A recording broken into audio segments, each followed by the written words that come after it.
and with some khakis, a collar shirt, and a pen. Now we're not pocket watching, but this is like the farewell or the inauguration, and you look bummy.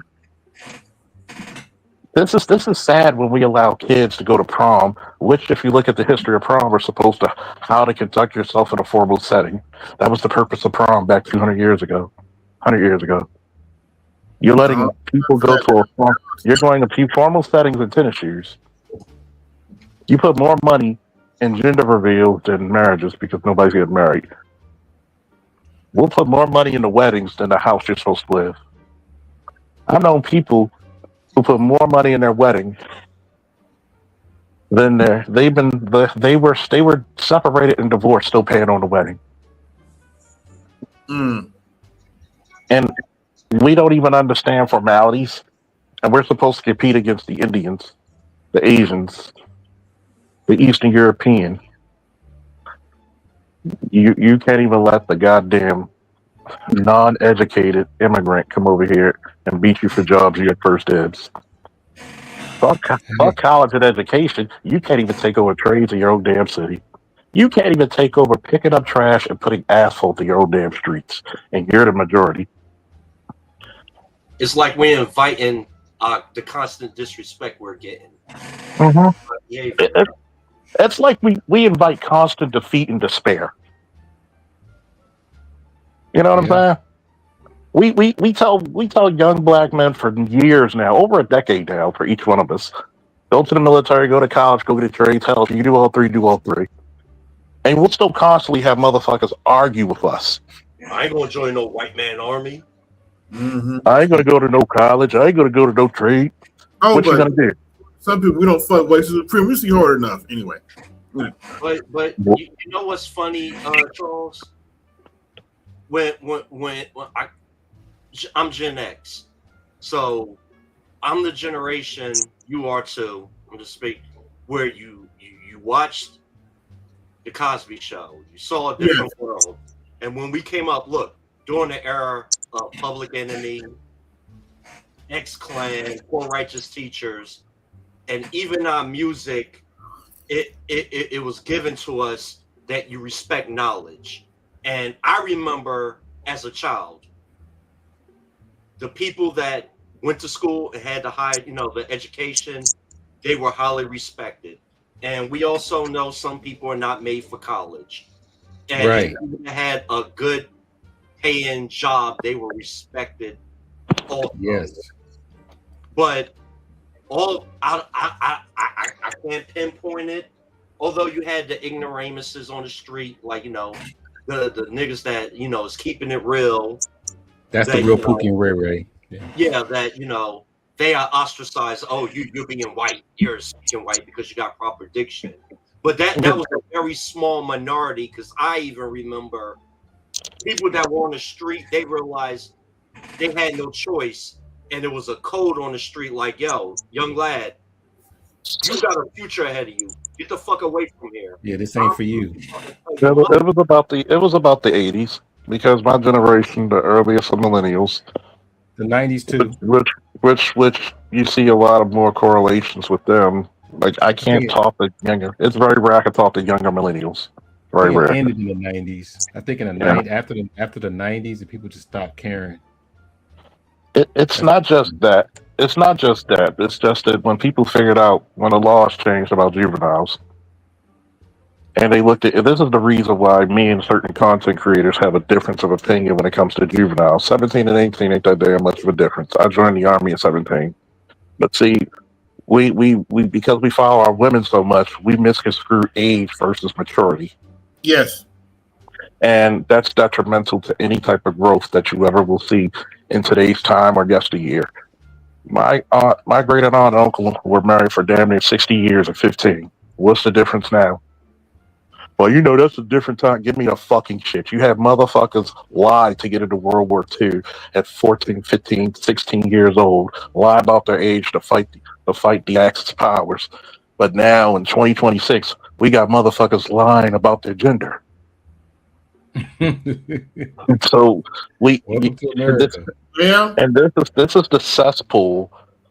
This is the cesspool that you talked about ignoramuses. See, there was always a great respect about the learned black man, just like the hand skilled black man. There was always a handshake deal that you needed me and I needed you. You taught me something, I taught you something. What happened was when you took the man out the equation and you let the woman come in, that's when all the miscommunication came about.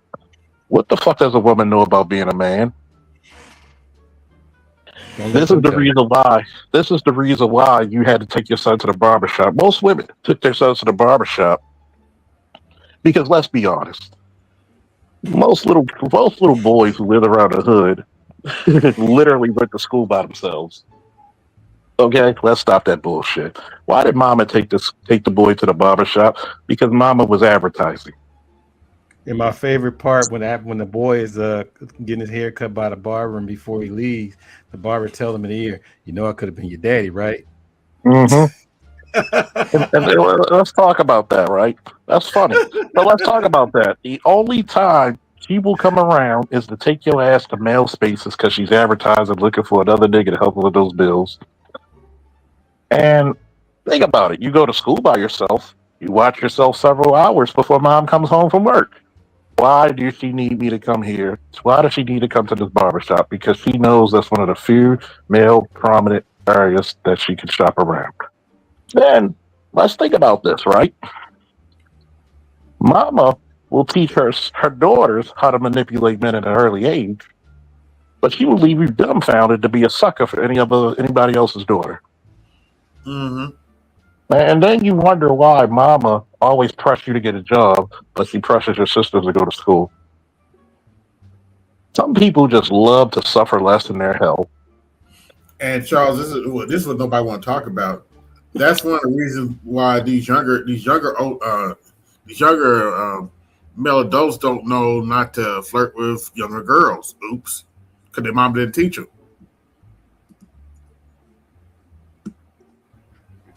Yes, pretty interesting stuff. You guys see Mr. Z? Because I can see him in the streamline, but I can't see him in the I can see him in streamline, but I can't see him in the YouTube. Yeah, I think Did you're. somebody and I'm glad she said something about that, AB, because when you're in law enforcement and you see the real world, the ugly black pill world, and the craziness about it is, first of all, the most predatory motherfuckers in the black community are teenage girls. Unfortunately, Well, you trying to say yes? Them yes. chicks, and I want to say something about that when y'all ready, guys.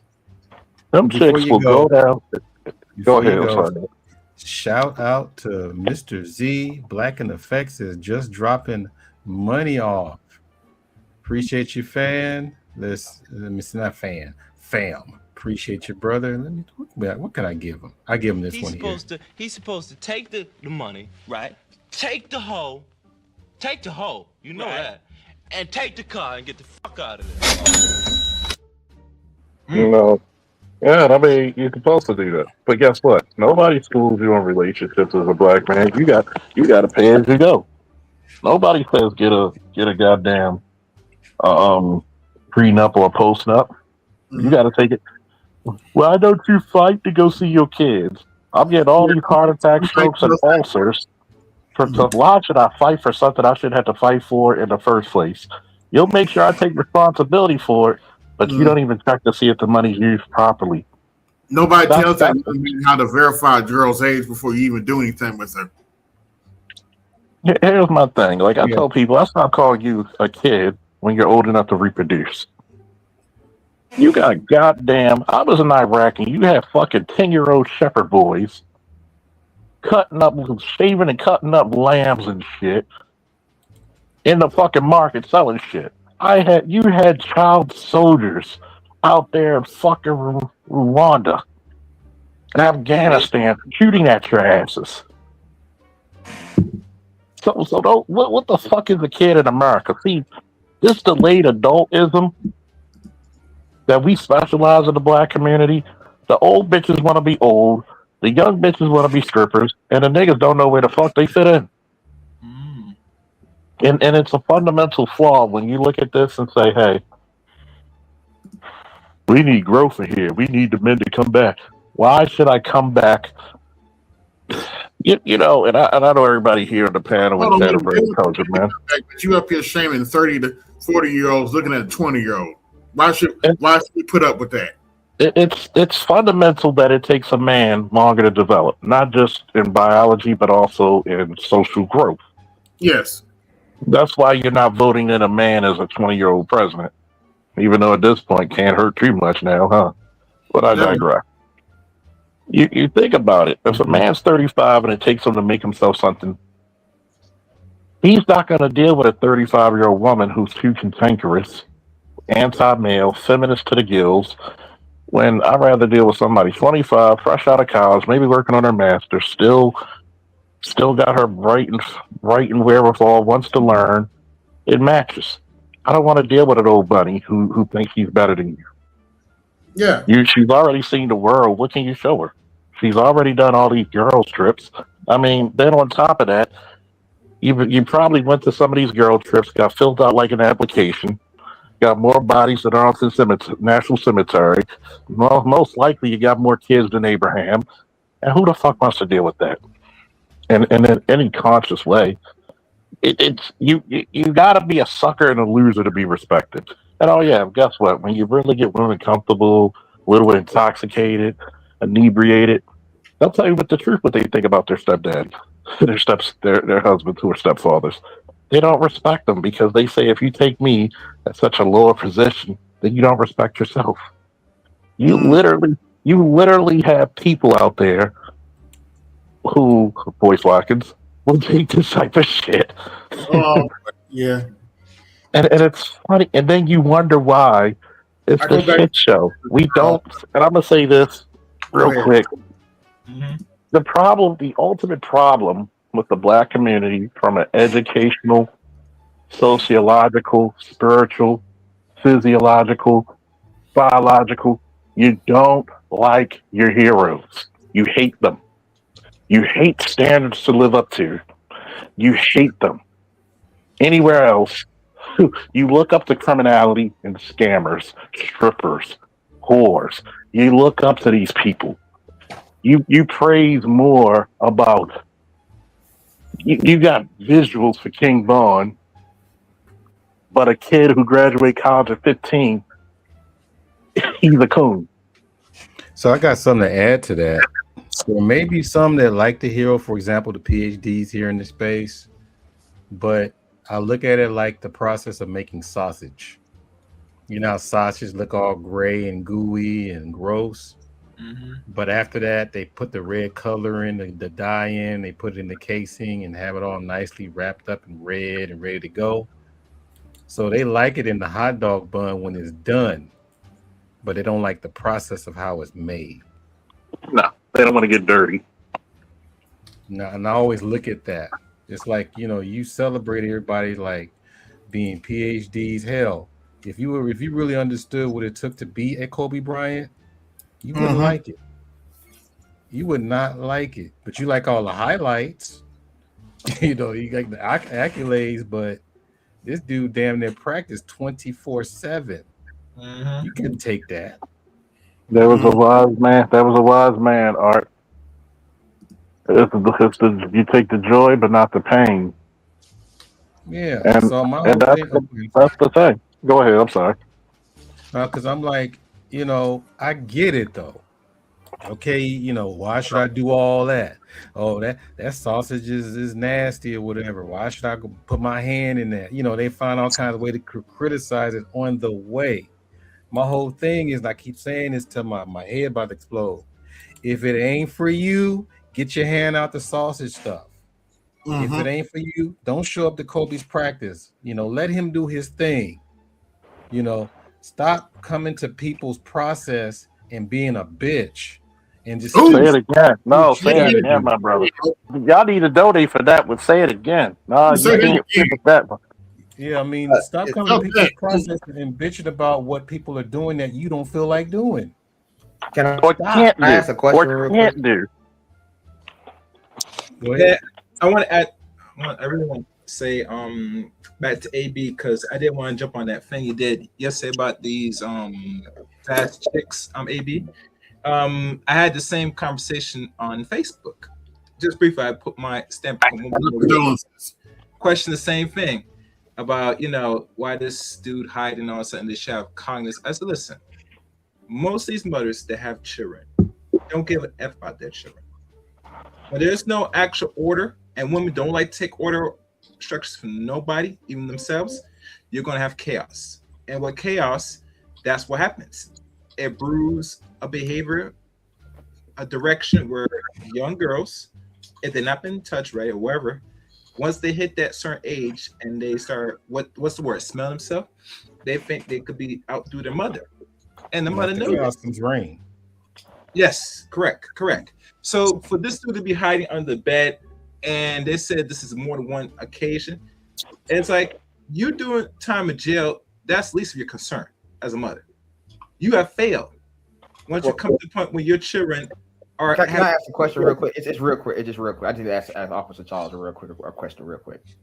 Mm-hmm. All right.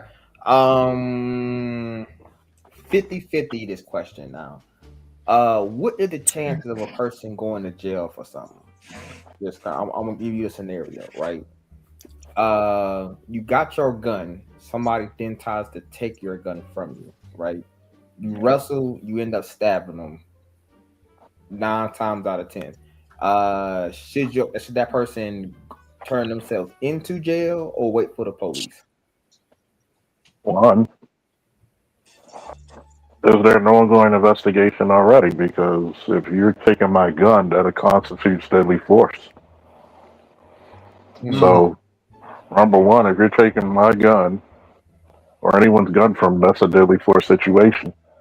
And what happens is, should you? Depends on the circumstances. What I would tell you is talk to your lawyer first, Okay. because it may not be a warrant. If that person is in a situation where, guess what? You're in a life or death situation, which is one of the things I said you should have had Carmelo talk about. Why were you in fear of your safety? Mm-hmm. You're gonna have to explain it to me, son. Why did you leave? Why did you stab him? That was a fear. Okay, we get that. Why? Mm-hmm. You Mm. can, if you don't articulate it, big words. And if you don't talk to your lawyer and come with a game plan, I'm never going to say just give yourself up totally. Come with a lawyer, come with some legal representation, which is your constitutional right, and then look at it. Because number one, if you steal my gun and I wrestle you, the only way to get that dangerous instrument back from you is to stab you to death. Hey, we can talk about that. We can It talk was about close that. to that situation, a little bit different. I'm gonna say it's a little bit different, tad bit, but the Russell, somebody tried to steal my gun. As they said, they put it in the car. I'm wrestling to get my gun back, so I'm kind of figuring out how should I run this? Now, was the gun taken off the scene and you weren't able to recover? It was taken from my. It was taken from the If premises. you didn't recover it, you have to let the authorities know that it's been You report stolen. it. Yeah, Mm-hmm. because if anything happens in a commission of a crime, you are held responsible if that report is not out. Because of Because your similar name. things have happened to me. This is the reason why we don't like single mothers. When single mothers really don't have the most disciplined sons, and you steal my lockbox out my closet, and I had to report the gun. So once that motherfucker got hemmed up, it got bad for him. And Okay. this is the reason why a lot of us as black men have to be real cognizant. Like I had to tell certain people about certain cases. Yeah, sensitive things. Well, we got to stop doing this to stop. No, no, no, no. If I'm going to be honest for black men, I'm going to be honest about black men's greatness, and I'm going to be honest about black men's fuck ups, regardless of who like it, who done it, where, and why. It's going to Mm-hmm. be fair, Claire. And if nobody likes it, motherfuck them. I love you, but motherfuck you at that moment. And we have to be very fair, because if you go out there and you're in some shit, you better know how to unfuck that shit. Because that's the biggest problem with black men. Get the legal counsel. If it hasn't been reported, report it. Because you're going to be held liable for that shit. Really? And nobody's going to tell you that. And a lot of brothers don't want to be into that point where, hey, guess what? We need to really start a game plan for our brothers and sisters to say this is how you need to conduct yourselves because what's going to happen sooner Mm-hmm. than later, you're going to be held. They're going to knock you off your pedestal to hold you accountable. So if my stolen gun is used for anything, For the commission I'm of a still crime, liable. you're found if you didn't report it, which I would tell you, in my personal professional opinion, you need to report your gun being stolen because that serial number is like a fingerprint. It's going to come back to you. Now, what if you don't know the serial number by heart though? Because it's like I kind of mean, just put it out there because they'll find out once they get it that you reported it. Even if you don't know it, maybe you might go back to the store if it still exists that you purchased it and see okay. if you can get it. But try to. And I'm not saying everybody's serial number is going to be given, but try to get that information as quickly as possible and try to alleviate some pain. It might be some of those things like, man, I want to say shit, but those are the same assholes who don't have to deal with you going to go through. Okay. Mm-hmm. All right. I think I'm gonna go ahead and just report the shit then, bro, and just Yeah, go from because if something happens with that gun, it gets stolen or it gets sold and spread around, like a cheap whore. You want to get that shit out the way. yeah, because I mean, because like sidebar. I'm sorry to interrupt. Now, so they throw like two guns. I mean, like some heavy. I ain't gonna say heavy duty shit. I mean, just a Uh, 300 blackout and like a regular AR-15. yeah, yeah, yeah, Yeah, yeah, you want to get that stuff taken care yeah. of. If somebody does some 300 blackout is a very nasty round close up. Yeah. Uh, So I you was. don't, you don't want to, you don't want to fuck with that. You don't want to fuck with that. And you want to report all your shit. Don't listen to the hood. Report your shit because it's yes. better to get the ass chewing out the way and all this shit than something happens and somebody gets unfortunately maimed, killed, or murdered by said weapon. It'll take a lot of liability off of you. Gotcha. And Okay. All right. I guess I know. I'm just going ahead and report the shit stolen then and just go from there yeah, and see what happens with that. All right then, Charles. I appreciate you for the information. all right, folks, I don't know what the fuck I'm talking about. So when's the wedding? No, I'm joking. And now back to your sponsor, Biff. She got my Yeah. gun, but I'm gonna marry this bitch. Oh, you don't get me started on this shit. I'm I actually think I'm in love. I swear to God, black men have no goddamn respect for themselves when it comes to women. I swear to God, some of the shit that you make me like, dude, I don't even want to date anymore. You call all pussy and everything. I mean, goddamn, it's so pathetic. Like, you look at black men and say, we're better than this shit. And we're letting this bitch get over on us like this. I'm like, God damn, man, come on now. You, Charles, you gotta do better. if I see one more two on TikTok talking like she at 10, man, I'm gonna pull my hair out. Well, that's the case of scenario, dude. It's delusional before everything, and it's like my frustration. And I'm gonna get either Art or BZS to do an interview. I mean, they can ask me any question they want, and of course, take questions from the audience. And I'm gonna just tell you how black pill I am. It's almost heartbreaking for a normal person to speak to me if I really tell them what I really think and feel. And my being like, it's hard for me to respect people, really hard. And it's not because I think I'm arrogant or better than people. It's because really, when you really go down into it, most people are just fucking stupid. And it's not because you think you're better than them. Right. It's because you expect people to have at least a little bit of decorum and intelligence. But we thrive off this primal instinct of being vindicated in so many dumbass ways that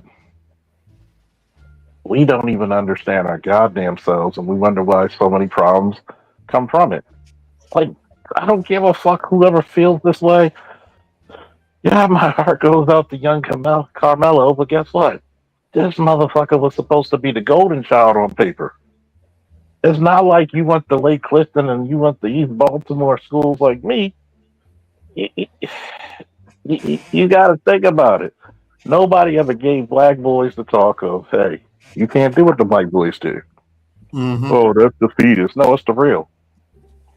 And I notice the biggest times I get in confrontation with that are motherfuckers who never had sons or children, especially if they have no sons, because you know goddamn well everybody's going to look out for your daughter. God forbid if your daughter's cute. They're going to look out for her. You know, she did real good, and she married a great man. Of course she married a great man. She's the pick of the litter. We don't like to tell our kids, hey, there's a reason why you shouldn't be overweight. Because your fucking choices of husbands go down. We don't want to be real with that. There's a reason why you don't want to go to jail. Because your choices of fucking employment as a man goes down. We don't like to say this shit. Mm-hmm. We like to hope for the best. And it's not me being anti-black. I've seen many of these fucking times happen. You're not keeping it real, Charles. I kept it realer than most. Oh, like, but you gotta understand, it's no. It's one thing you pop off, you kick the fucking ass of any damn white boy come your truck. I ain't got no problem with that shit. Well, when you start putting in functionality and saying, yo, how is this gonna make me and my people better? Nobody got a true answer. So we're gonna Nobody. lighten it up here. I think most of us have went through this, and this is probably going to be my intro every time I start a live stream. That's not gonna work. I already tried that a bunch of times. Just cut it on real quick. I'm telling you, I don't know why you don't listen.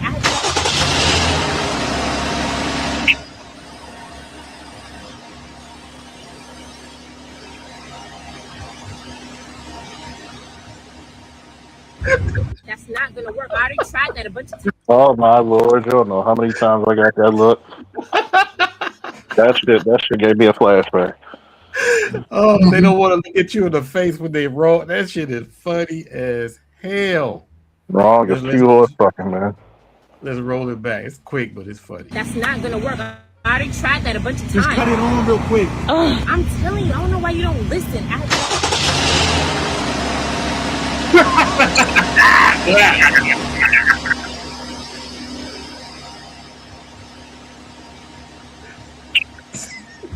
That's not gonna. Oh my god. But then we have these episodes like, down with the patriarchy. We don't want the patriarchy. Okay, you don't want me to help you fix you. Okay, fine, bye. Tell them go get their own patriarchy. I remember I had 11 jobs paying over $45 an hour that are open to applicants with little to no experience. Again, I got this in my description box. Okay. Is Male Gigolo one? Say it again. Is Male Gigolo one? It's probably in there at the bottom. Let's see. It says you can almost immediately tell if someone will be successful in life by 3 traits that can't be faked. I don't know, man. I mean, y'all want to let me see. There's only 3, so what harm is on exploring, right? It worked for Door. What did Robert Townsend say? You can't take a Rolls Royce back because it got a dent in it. Let's see. Let's see. He says, if someone has 3 traits that can't be faked, you can tell they will be successful in life. Curiosity.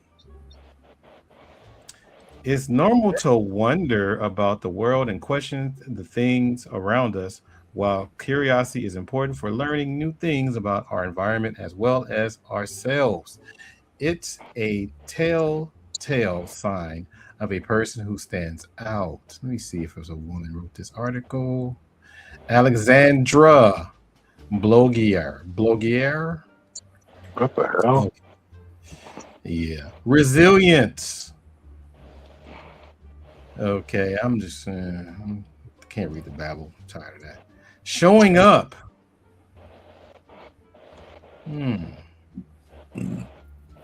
This is throwing me off. Let's see. Showing up. They said 3 or 4. Was it 3 things or 4 things? Three traits. Okay, if you say so. We got Judge in the building. Let me know if you want to come up, Judge. Damn, he got on probation. Yeah, home chick got off him, so he got the feelings back in his legs, so he can move again. Oh yeah. Oh yeah. Can't keep us ugly nigga down. Oh shit. What's up, Troll dude? alert. Troll alert. Oh, Let's see. Okay, so 4 black cartoons we grew up on. It depends on the generation, right? no, yeah, that's pretty much. Mm-hmm. All right, here we go.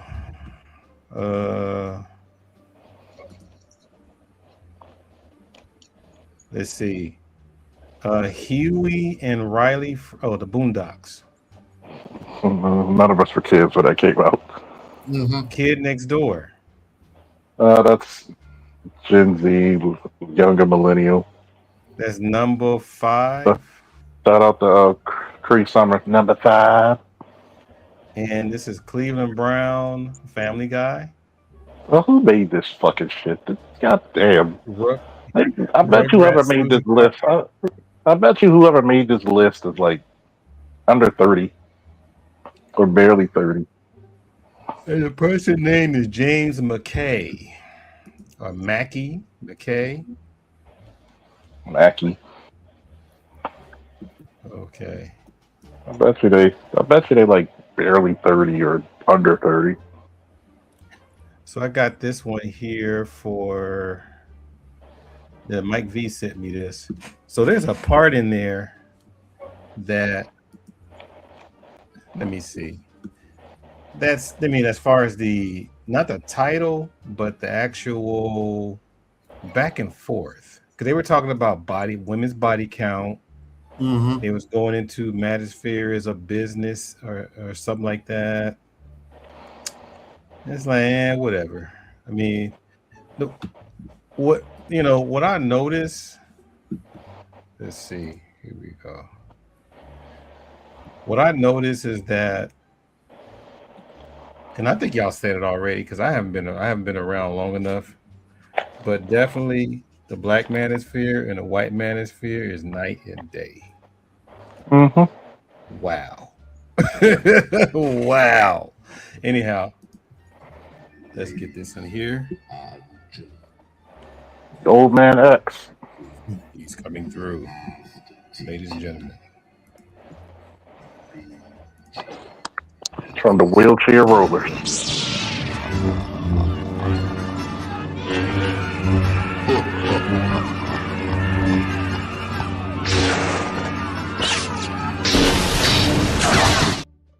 I'm gonna smite you whippersnappers with my cane. Lightsaber cane. After he takes a nap.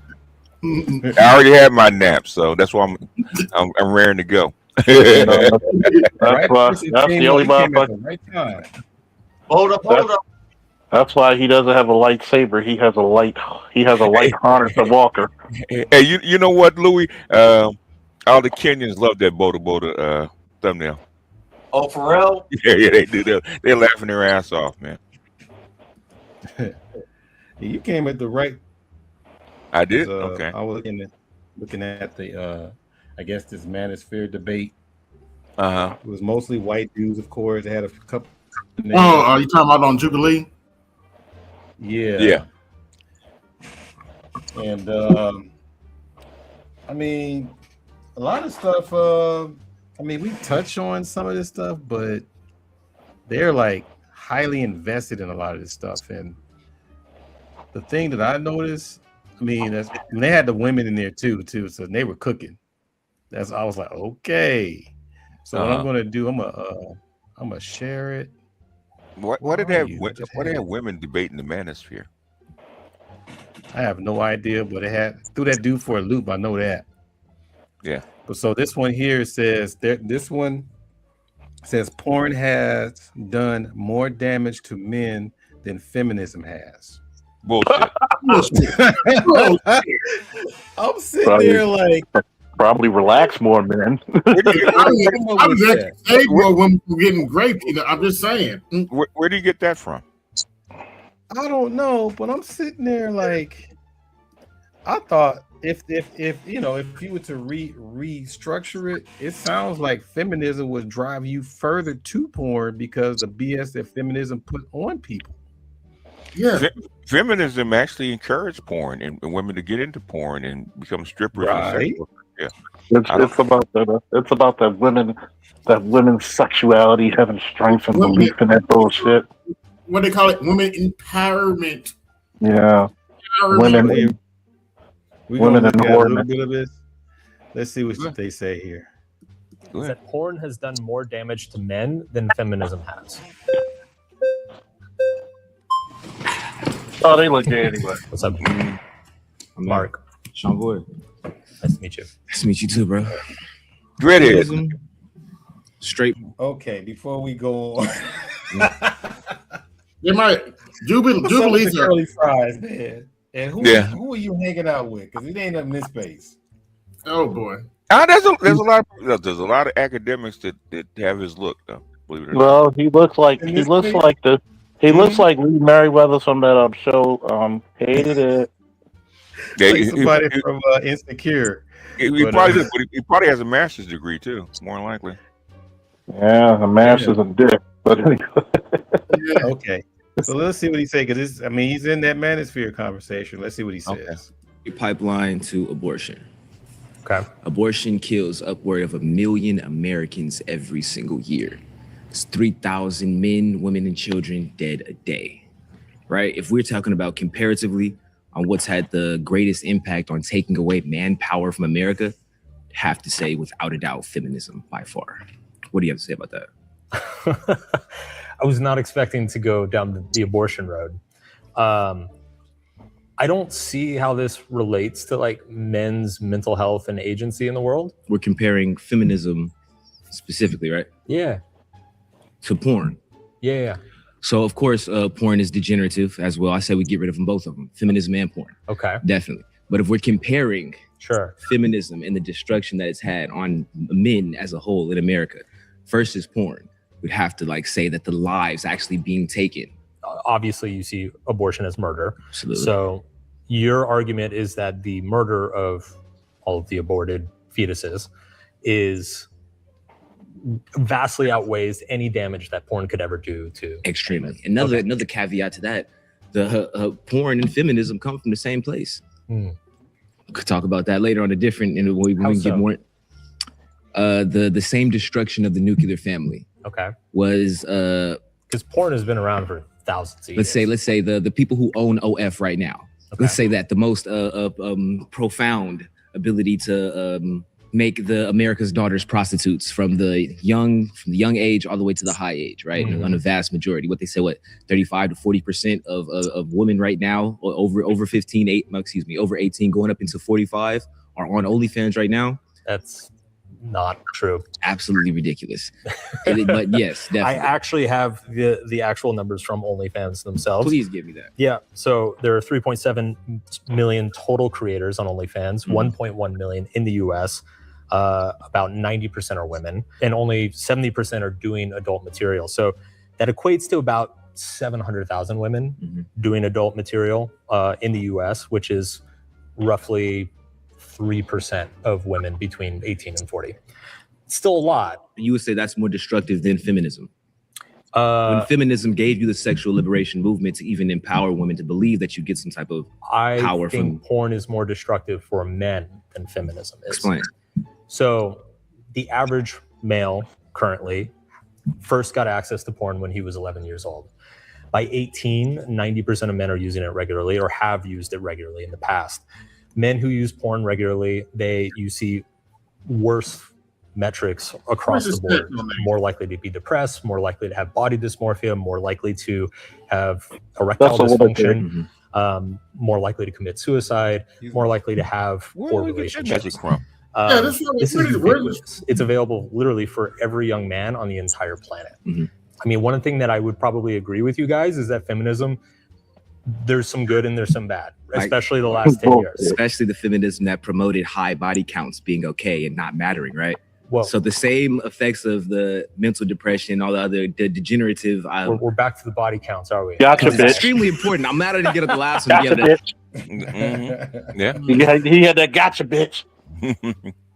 Yeah, because earlier he talked about I'm actually impressed by you. He said the body count was okay and it was encouraging and they were supposed to be happy with their sexuality. It sounds like feminism. So in other words, you want an open sexually free society, right? Yeah. But so how is porn degenerative and the other parts aren't? Now, look who's complaining about it. It's women.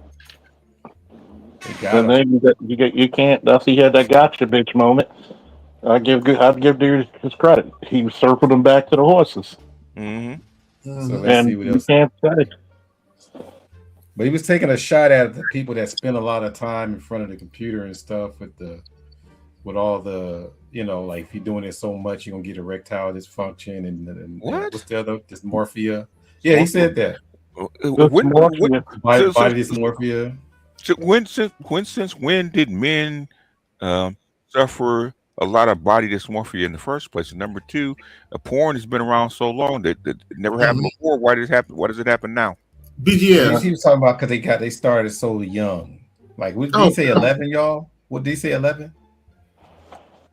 At 11, I mean, most, because I started at 11 with magazines, yeah. Yeah, I was going to say, I've talked to older brothers in BGS's age range. They vocally told me they looked in the underwear section at the JCPenney. Porn's been around a long time. So how was porn is not new? Okay, porn's, like you said, porn's been around 1,000 years. So why all of a sudden it pops up that it's having a bigger effect than feminism? Feminism is more new than porn is. Yes. Well, then again, you got to remember BGS had his first porn experience looking at cave paintings back home. But there was, that we put nipples on it on the boobs. You got to remember when I was in the cave, man, they walked around naked anyway. Yeah, so it's like, what's a titty to me? That's a titty to me. Yeah, ours was the beta high fives and those big ass tapes and stuff back in the day. Yeah. That's when I was coming up, and then later on, it went into VHSs. So a lot of people, I don't know where he's getting his stats from because I never heard all the stats he's talking about. I never heard those before. I think it's in feminist circles. Yeah, I think they came out of his ass. To be honest, in fact, they showed the fact check. That it wasn't true. So let's see. Good, because he's almost done. See, what about the manosphere's advice is making you not okay with that, but it's kind of almost obvious. All right, we got to pause there. You've been voted out. Appreciate you. Yeah,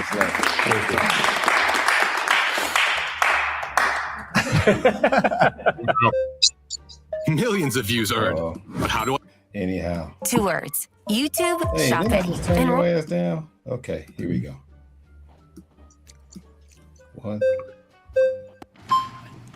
Okay. She ran. Hi. Hello. Jessica. Go ahead, Pearl. Nice Go ahead, to meet Pearl. you. No, I'm joking. Porn is more dangerous or damaging? Damaging to men. Okay. So porn use is selective. Not every man uses it, but every man is subjected to feminism in their society, in their marriages, in their workplace, in their home. You can choose autonomously not to watch porn. You can't choose to end no-fault divorce, which is exposing children, 70% more likelihood to being abused. Same with the women. Opening the welfare program for single mothers, which is increasing the crime rate, which is affecting all of society as a whole, not just men singularly. If that were true, then you would expect to see male mental health decline in the most progressive countries in the world, right? There are countries that are even more feminist than we are. UK. Sweden, Switzerland, Germany, Australia, there are lots of them. You don't see the same decline in Isn't that all Europe? Yeah. Male mental health that you see here Europe. or in the UK. Are the populations the same in Germany and Sweden as they are in America and the No, UK? there's lots of differences, obviously. But my point is that if feminism was just by and large the problem for I think men's both. outcomes, Yeah. then you would see a clear So pattern they across. don't have porn all in of the most Germany, the progressive UK, countries. and France. Is that what he's Oh, saying? especially Amsterdam, they have more porn than we do. They have more porn than These we are the do. world's Sweden's got way more porn than we do. Okay. Yes. Yeah. They got a lot of red lights over on there too. Yeah, they have that. Yeah, There's they a lot have of brothels. them. There's I've open visited a brothels. couple. Yeah. I've visited a couple of them. Shut up, You would Big not see men struggling in non-feminist countries, right? Well- So there are countries like China and Japan Mhm. where men are struggling even more than they are here. That's an indicator that feminism is like not the root cause here. Okay, but it's the argument is porn is doing more damage to men than feminism. Yes. You can choose as an autonomous adult male who's accountable for your own actions and behaviors not to watch porn and engage in that activity, but you can't choose to avoid feminism in society. Correct. But it's, if 11-year-olds were getting access to cigarettes and alcohol Mhm. every day, would you make the same argument that like, well, those 11-year-olds, they can choose not to Well- indulge in cigarettes and alcohol? Well, or would the you tell difference would you tell actually- the purveyors of the cigarettes and alcohol, get the hell No, away I from would the probably 11-year-old? tell the parents your child isn't autonomous. They can't make their own decisions. They can't consent. So you as a parent need to be more controlling over your child and their behavior. So Which- children making a equation between adult male and children is not the same because they're not autonomous like Right. adults are. And porn is predominantly harming young boys. Absolutely. Yes. Yeah, which is why we should probably have age restriction and identification on it for uses, which has been shut down in places like Minneapolis. Yeah, so I agree with you on that. So We I agree think on I that, think yes. we can mutually agree that porn is damaging Yes. to men and women and society. But if you're going to measure it, feminism has done more damage to society and men's mental health, family economy, the nuclear family. I just don't see that in the data. Like I don't. The data Yeah. and the results of feminism are out, and men's mental health, women's mental health has been worse than it's ever been in recorded history. More men and more women are committing suicide today than they ever have been in That's not recorded true. history. That is true. When That is true. Pre 1970, That is true. actually, funny enough, 1950s suicide rate was actually the all-time high. Okay. It's complicated, and I think we both agree that men in today's society are struggling greatly. Mhm. But when you look at feminism as a 100-year project, He lies of well. women's lies liberation, very equal well. rights, Yeah, he voting lies well. rights, civil rights. I just think it gets scapegoated for a lot of other He things. lies All right, very pause. well. I'm You sitting know, there like he just pulled stats out of his ass, man. he was Yeah. gaslighting Because like he make you mug. think. So how you gonna tell me that porn? Let me ask this real question to the panel. When did porn become such a detriment to men? Because men don't complain about the porn. If anything, porn actually calms down men statistically. Well, what porn does is put more pressure on women to conform to certain acts and certain body types. That's what it does to them. So Yeah, it's not us, and we know the answer, like you just said. Mm-hmm. So why does it damage men? Because it doesn't damage us. It just tells you bitches stop being fat, stop being unattractive. Well, you got BBW porn too, so that's not. In fact, it probably calms men down. Yeah, that's what I said. That's what I said. I said it calms men the fuck down because men are not working. Men go to the path of least resistance, Mm-hmm. and the craziness about the whole shit is that they're complaining about a subject, and you don't see the men really saying, "Okay, if it's anything, it actually damages women." Yeah, Because I actually want to do the whole I want to go fuck everybody act. yeah, because when he cross compares with feminism, doesn't have an effect because there's a It's because it's less suicide in Germany, UK, blah blah blah. I said, but they have more porn than we do. Mm-hmm. So Yeah, you notice he referenced everything he referenced were European countries. well, you reference European companies because they have feminism. There's more Yeah, feminism in because Western they're not countries. taking that stuff in the Middle East and Africa and No. Asia. It's inching in. China does have feminism. Okay, it's Mm-hmm. not as rampant as it is here, but it does. But it is causing problems amongst uh, the working class women. The same thing with Korea and the 4B movement. Okay, Mhm. same thing in Japan. Okay, it does have an effect, a devastating effect on the family. Yeah, So, that's why I so didn't I bring him up. yeah, but porn. Okay, but porn versus feminism. Okay, um, even before feminism, there was way more porn in Europe than it was in America. America's way more restrictive of porn than Europe is. But then you don't see Answer, them commit suicide, even though they get more porn. answer the porn does have nothing to do with suicide. It really doesn't. It's if anything, you're probably gonna have much more calm down people Yeah, because the sexual frustration and masturbation actually calms men down. yeah. So when I'm I looking mean, at a guy like this, he's just a uh fundamental fucking liar. yeah. What causes male dysmorphia, as far as looks match and all that kind of shit, is the lack of ability to actually get being chosen by women. It has nothing to do with porn. The male dysphoria is the cartoons from the '80s because everybody wanted to look like He-Man. That's what the fuck it was.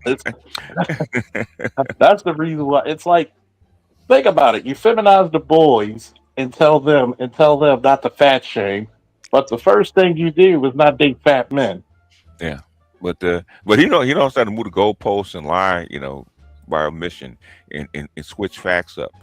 So he must study this stuff very well. But they're catching him because when they fact check this stuff, they're gonna find out he's lying.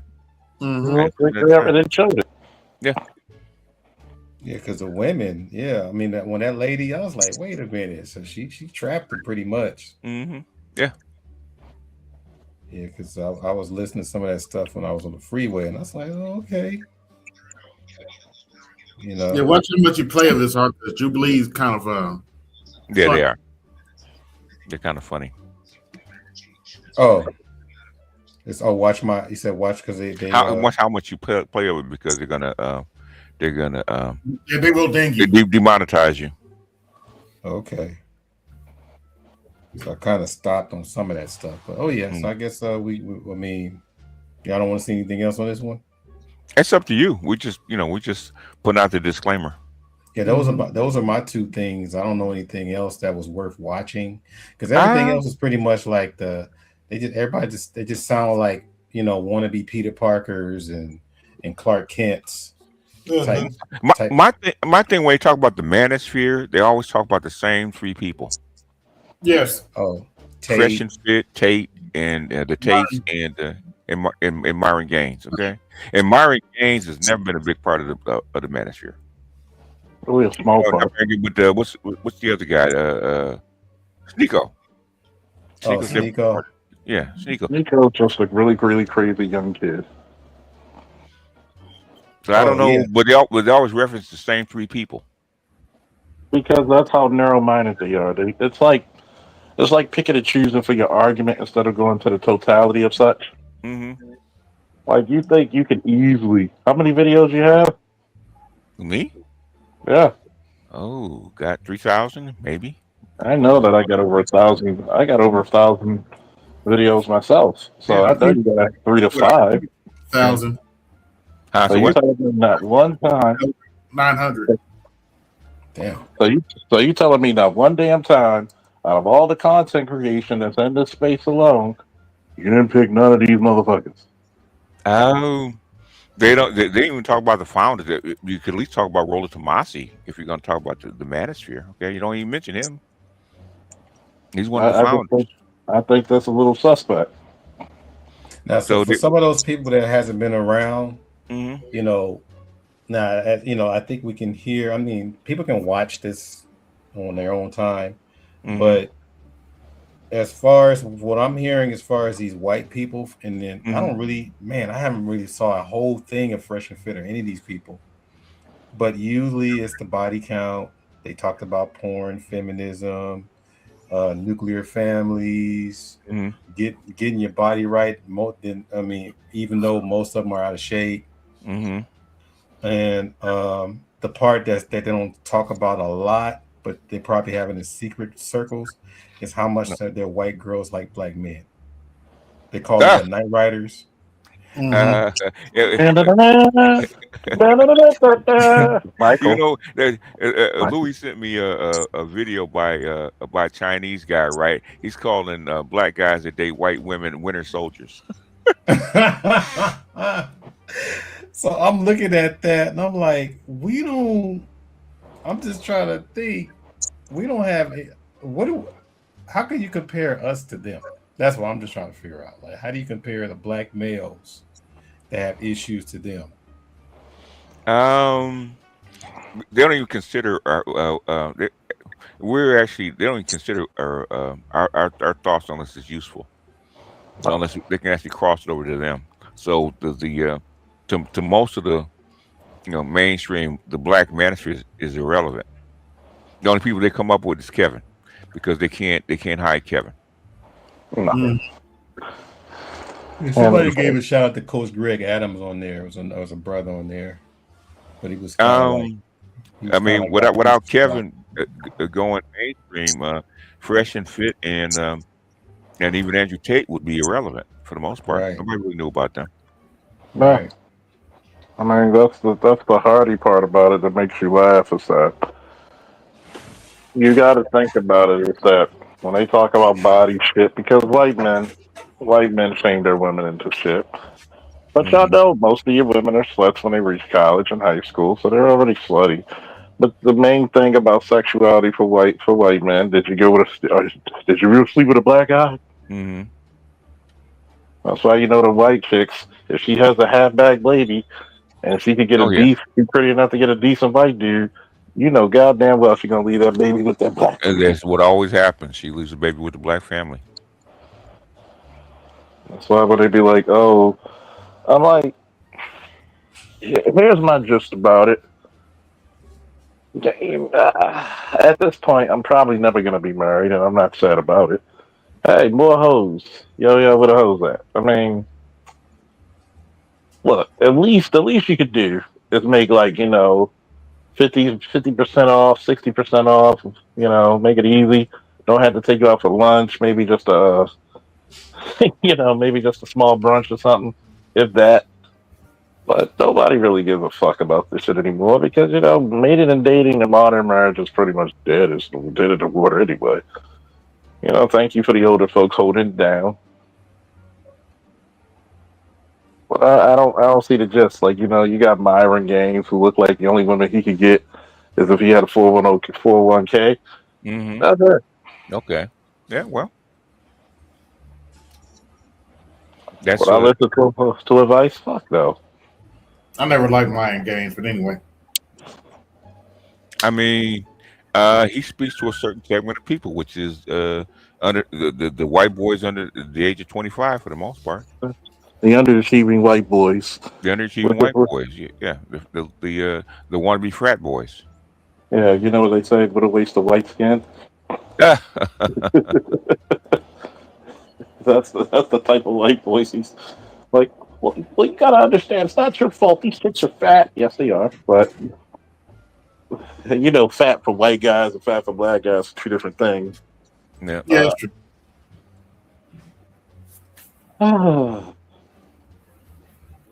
But most of those three people are actually more known in the UK than they are in the United States. Yeah.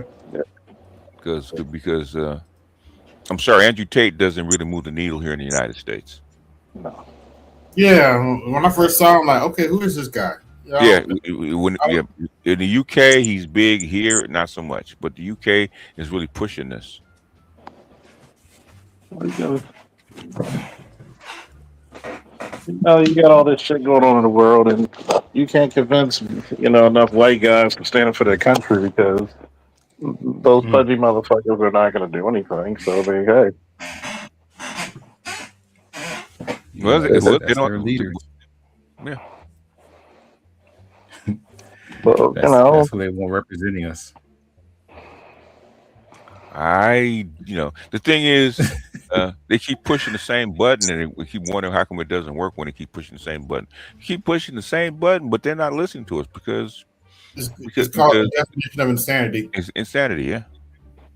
Well, that's all they have. If all you have is Fresh and Fit, Sneeko, and Nate, okay, over the past 3 or 4 years, nobody's gonna listen to you because everybody knows that's not the manosphere. Mm-hmm. Nico's never been manosphere. I don't know what type of people listen to that crazy fuck. I don't even know what he talks about. I've never seen a video. I've never seen Sneeko. Yeah.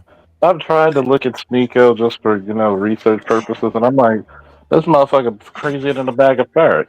Okay, I have no idea what he even talks about, but And but they always pull him out for whatever reason. it's like a wet dick. You looking for some action, but it's really not going to happen. Yeah. So, it's like it's like lackluster when you talk about that dude, man. And it's how I feel about Fresh and Fit. I said they're so elementary when it comes to any type of thought. So I gotta get my shot at them anyway. So kind of reminds me. Oh, yeah, I was never impressed. Go ahead, Art. It reminds me of Bill and Ted's Excellent Adventure. That's what they remind us of, because that's what they modeled after. Because guess who listens to them? 25 and under white boys. The surfer dudes. Surfer dudes are cooler than that, man. Surfer dudes. Yeah. We're in California. Surfer dudes don't listen to Fresh and Fit. Okay, they don't. Yeah, they listen to Tom Nikes. Even when Fresh and Fit came out, I was like, "Who are these guys? They're not that interesting." Fresh and Fit blew up when. Yeah, because I remember they interviewed Kevin. When Kevin checked those white girls, okay, that's when Fresh and Fit really blew up. Yes. Yeah. That was a mighty good checking tool, lad. Yeah, and that's when the white manosphere took exception to the black manosphere too. How dare you check our bitches? How you did really? I'm seriously that right in front of Roller Tomasi. He had a gripe for a long time with Kevin Samuels, man, and a couple of other and CGA. Okay, because they were cool up till then. What's the one dude who took the blunt of that shit? Married to a white chick. What's his name? Donovan Sharp. Donovan Sharp took a blunt. Yeah. He took a blunt to that shit, boy. He took the blunt because you couldn't get Kevin. Yeah. Mm-hmm. Donovan Sharp sounds like Casey Kasem. He does. Hey, we got the top 10. We got the top 10 hits. Yeah, he does the voice of Shaggy. Yeah. I think he does the voice of Shaggy. Yeah. For those of you who don't know, Casey Kasem was the voice of Shaggy. Yonkers. For those who didn't know, and I mean it's funny because it shows you that racial divides within the manosphere still exist. Like they were mad about him checking white bitches, even though the white bitches were wrong.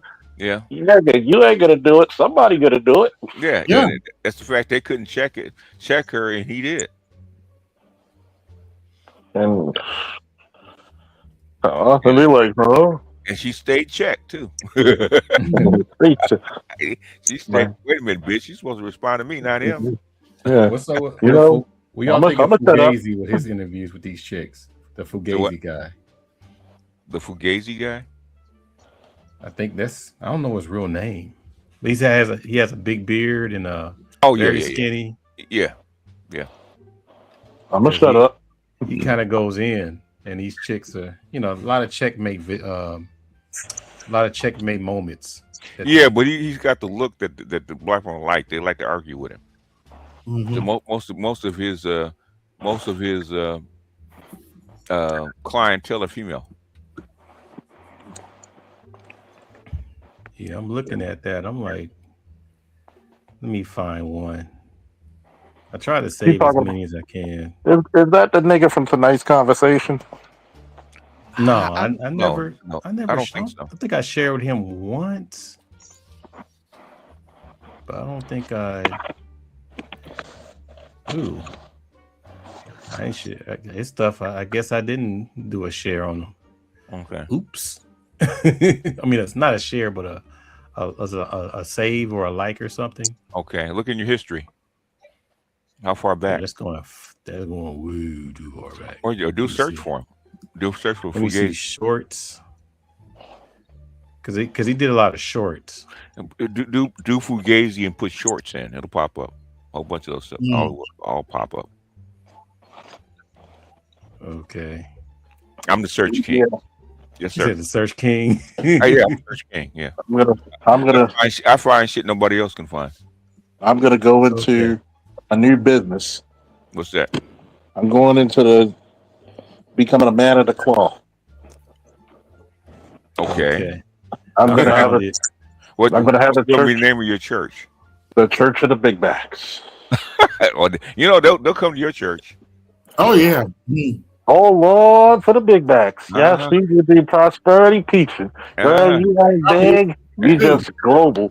Reverend Mongo presiding. Okay. With 30 one guy or 30 guys. Oh yeah, now I know who this is. I have to give 30 guys one chance because I already gave guys 30 chances before. What about you? 30 guys one chance.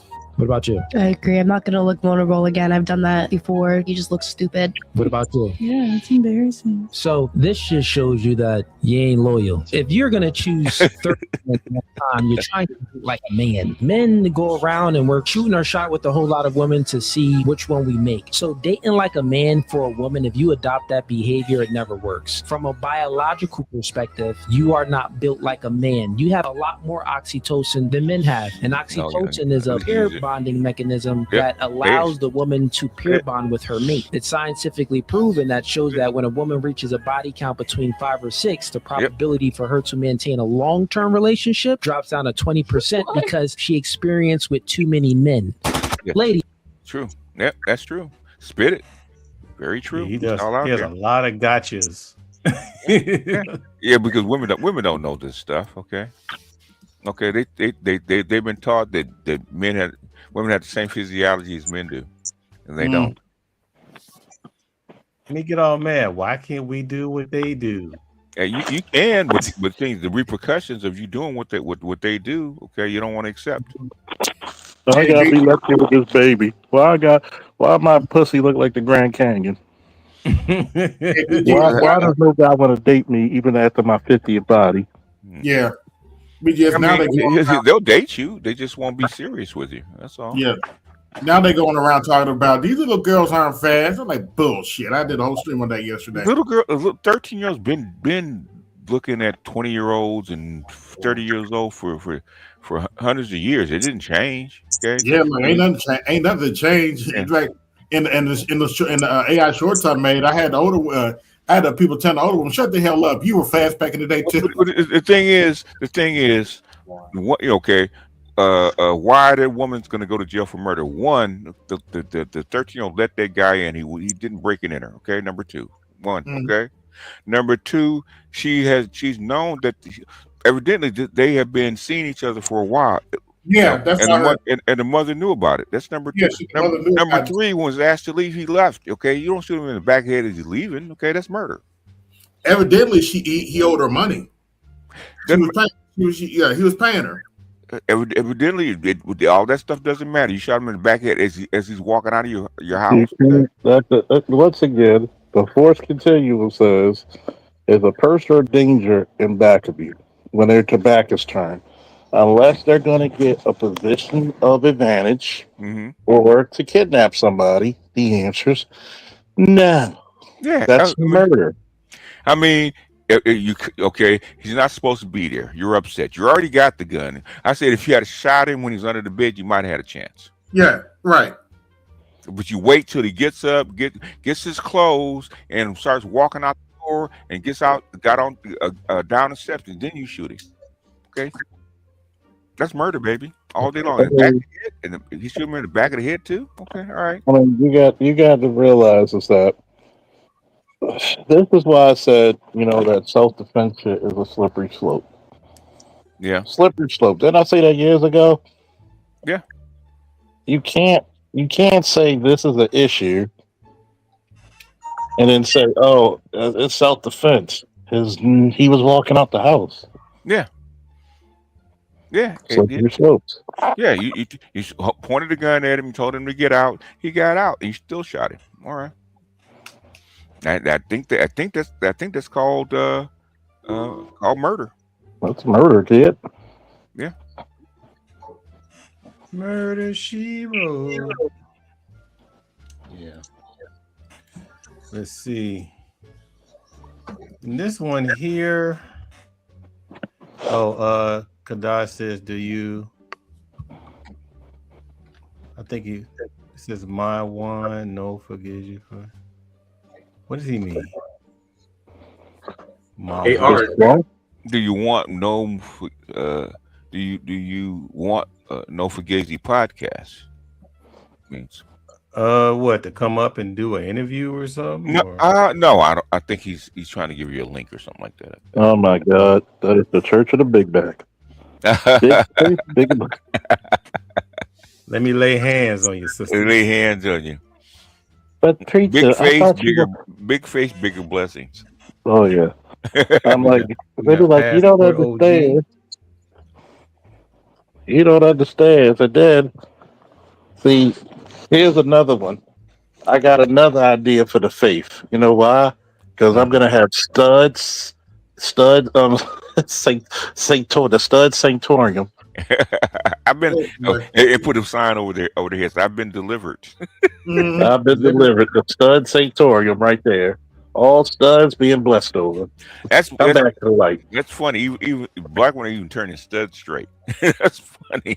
Yeah. I think a black woman every day. Sometimes you got to thank your opponent for being them. And Kadash says, shout out to Passport OG and shout out to Clark and Rodney. I feel like the lady from Romper Room. I see Billy and Jack. So Kadash says, evidently she knew him prior and he allegedly owed her money. Also, reports are starting to come out that he's on the spectrum, which makes it worse for her. Probably so. I mean, what does it mean that she probably was? So that means she possibly was prostituting her own kid. Yeah, I think what it was is that he was dating her, okay, and she allowed it. Yes. And so you think it was hush money? No, it wasn't hush money. You know. No, he'd been dating her for like a couple years, and she was making him pay the bill. She allowed it long he was paying her bills. Okay, paying some of the bills. And evidently she had a hard time keeping the job, and that's according to one of her friends. Okay. Okay. They got on the live and was talking about it. So in other words, I don't mind you dating my daughter as long as you can help out around the house. Bread. Okay. All right. What does that sound like? Break bread. What does that sound like? Does that sound like the average black single mama with her daughter? I hate to say it sounds normal. Yeah, it does sound normal. Unfortunately. I got this bill I need you to take care. Yeah, well, you ain't brought no money in here in a couple of months. Yeah, that's why I put out that BGS. That's why I put that on shirt. Why don't black men address the PDF files in the communities? Because your mama's covered up. Yeah, she that's is. Why? Your black mama's worse than Jeffrey Epstein. Yeah, Yes. most black girls are actually molested by their mama's boyfriend. Yes, and it normally is because the mama is bringing in a younger man than her into the household. That's close to the daughter's age. Yeah, I had a student. I think I told this story before, but I had a student. I used to call her Little Penny because she reminded me of she had that Good Times, Janet Jackson Good Times look. She looked very young. Mm-hmm. And every now and then when it was time to, for the students to leave, I see her going into a car with a dude that looked like her big brother. Mm-hmm. And her mom looked pretty young. Her mom was kind of cute, but I found out that she was on some substance. But she came to school with a very like a big shocked look on her face. Mm-hmm. And she just wasn't normal because she used to look bubbly and all that. Oh, okay. Something happened. Yeah, and we were like, okay. So I tried the little question thing. So I had to put her with another female teacher. Okay. To ask her more questions. And the teacher took her to the nurse. Found out that she's been raped or raped. But the mother forced a girl to do that so the guy could stick around. Yeah, and that was the guy who was giving her money. So yeah, tripped me out, man. Yeah, that happens. They used to happen all the time during the crack era. It happened all the time. I think I told you the time when I had I think I told you the time when I had a call similar to that. Mom trying to fight the daughter, 15, 16 years old. Had to keep the mom. Like, she was ready to jump over me just to get to her. So once again, Undertaker choke. Take her, go upstairs, get her clothes for the week, and let her leave to her homegirl house. Dude looks like the sleaziest sleaze bag in the world. And I said, I hope this ain't going far. And of course, I come back. Something tell me, I don't know if it was my spidey senses, forethought, nigga tingle senses, whatever it was. 10, 15 minutes later, drive back over there again. Okay. Here comes this bitch, damn near crawling behind this motherfucker with his homeboy, begging him to come back. I get out the car, I park the car and put my gloves on. You know the one with the knuckles? Yep. Hey, Art. I just grab him by his collar and throw him right there into the car. You got something to And I share? said, I hope what she said is nothing that I hope what she was saying was not true. And what you mean, man? Get the fuck off me. I said, oh, you don't listen very well. So he had an accident into the trunk of the car. Clumsy him, huh? Yep, clumsy him. And I said, I hope what you said was not true. He made Charles Then look his like homeboy TD saying, Go ahead. Oh, God. He's giving Oh, no, communion. you got to do the. Oh yeah, you got to send me that. But don't forget to do the stud seminary. Stud seminary. Stud seminary. Boy, here we go. Stud seminary. Stud seminary. You got to do that one too. I'm giving nothing but blessings. Take off the new rag and sports bras. It look like fried chicken. Is that fried? Oh, good lord. Anyway. Come drink the juice of fried chicken. Yeah, hey, man. that damn big. I hope it's not as nothing's not as bad as in the new district I'm at. But when I was in my other district, a lot of stories, man. A lot of stories. But I'm deeper in LA, and I haven't really heard anything crazy yet. The white suburbs have way more stories than the black ones do. Yeah, ain't nothing loving like marrying a cousin. Because where I'm at, I'm quite sure. I mean, I had some deaths, some shootings, but like that's better, huh? But yeah, I only had deaths and shootings. That's about it. No, but yeah, that's a little bit better. Yeah, so let's see what year number 30 brings to me. Lord. Year number 30, baby. Hey, BGS, did you get the pictures and video I sent you? Which ones? The more recent ones today. Today? I don't think so. I didn't get any from you today. So this one right here, this article says... I got to send you a picture of my grandson. All the women. Oh, you did? No, you and Art. I got to send you a picture of my grandson with his mentor. And I'm not going to say what his name is. Art knows, but oh, okay. Yeah, he took a picture. Not Lula, but the other person. I said what? So not Lula, but the other person. Yeah, the other one. Yeah. Okay. Yeah. She's proud of him, so I'm glad. Okay. Did her husband? I mean, does her husband go there a lot to the place? Does he show up a lot? No, not that I know of. He comes for certain things, but no, he's not there a lot. Okay. Yeah, I saw her. They showed some old footage when she was on Fame. I'm like, oh my God, what was I missing? She was cute. Go back and look. Put in her name and put in Good Times. That's when I Oh first yeah, saw her. she was the best right there. I think that was one of JJ's best dates. It was his best date. Debbie Allen? So what? Excuse me? What, Debbie Allen? Yeah. Yeah, she was on drugs, but she was fine. It was fine. Yeah. She was bad. Her and the other chick. I forgot. I had her on one of my covers too. She's a model. Yeah. And we lucky we got him. Stay young, looking for a long time.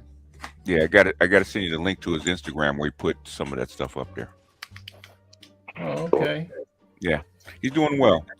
In fact, he's supposed to be singing at the doing some songs at the Gardena Jazz Festival. How old is he now? He'll be 14 in September. He's 13 right now. How tall is he? 5'8" or 5'9", 5'8", I think. Oh, I'll be wearing the heifers. Oh, I know. So what? Excuse me? Is she tuition based or state funded? Tuition based. Okay. Ain't nothing wrong with that. Yeah. Could you share that art, please? Okay, let me see. I'm gonna start laughing already because I know it's gonna be something funny. They all got short hair. So you gotta make it more manly. You gotta make it more. You gotta have the what do they call the do-rags and the sports bra. Yeah, he living in a stud paradise, huh? Them studs with them deep voices, boy. It's like, God damn. They got better waves than most niggas. God damn. What the fuck? I remember one I was Dawa's oil and incense over there in Crenshaw. Mm-hmm. Yeah. So I'm getting my usual stuff. Uh-huh. And this chick with short hair came out right next to me, said, "Oh, he smell good. What he wearing?" I'm like, I said to myself, I am not wearing this anymore. I was like, hell no. He said, "Ooh," and she leaned on me too. Yeah. She needed a taste. Okay, she needed a taste. I said, You know how they go to was it what is it? Peanuts Club? No, confessional. It's like in the Catholic Church, go to confession. Okay. Oh yeah. Forgive me, Lord, I have not had dick in 2 months. It's been 3 weeks. It's been. Oh, forgive me, Father, I have sinned. I had 3 studs. Opening. I had 3 studs. That's what she said. Yeah, one thing about the studs are aggressive, man. They're aggressive. They get mad because one, the spells that's supposed to work on teenage girls work on them in their 20s and 30s very well because they're not used to dick, so they get highly dickmatized and highly territorial. Yeah. So they will, because they're territorial anyway. So the territorial instincts that they have just kick in with you. It seems like they're territorial with their women. Go ahead. It seemed like a lot of studs, they have the same facial features. Like they're all related to something. Studs generally have more testosterone than a normal woman. Mm-hmm. Generally. I'm not saying all, but most of them have more. That's what makes them studs, because they're more aggressive. They got more testosterone. So they will have a square jaw and stuff like that. Plus, they also tend to look like Manny Fresh. He do look like a stud. You can't unsee it now. You can't unsee it. Sorry. Yeah, they showed a picture of. I was like, yeah, he showed look like a stud. Mm-hmm. Because they had him. Did they have him next to someone, or just showed him? No, they showed different people that look like studs, but they're men. And he was one of them. I think Blue Bow Wow. Yeah, little Bow Wow looks like a stud. Does he? Lil Bow Wow Yeah, does? he does. Okay. That's why you never see him and Little Bob at the same place at the same time.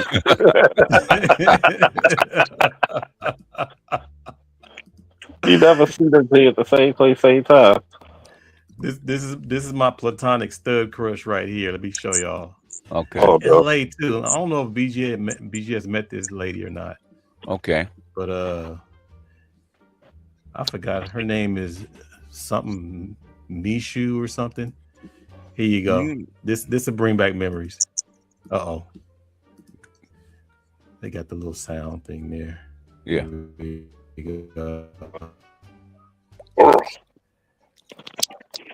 Go gadget. Here we go. Spinny. Talk about the lady right there. All right. Pizza on Yeah. ain't no pizza on this earth touching public school cafeteria pizza. I said what I said. I don't care how many pizza spots you've been to in your lifetime.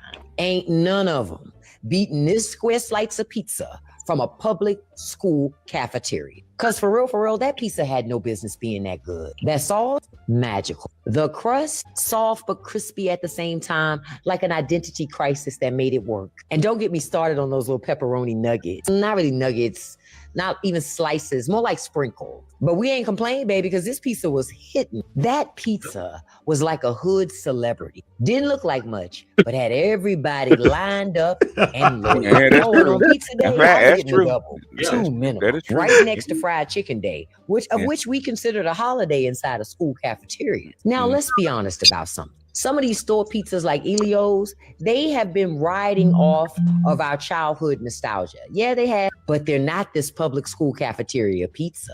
That cafeteria pizza was like your first love. You've moved on, but nothing's ever hit the same way.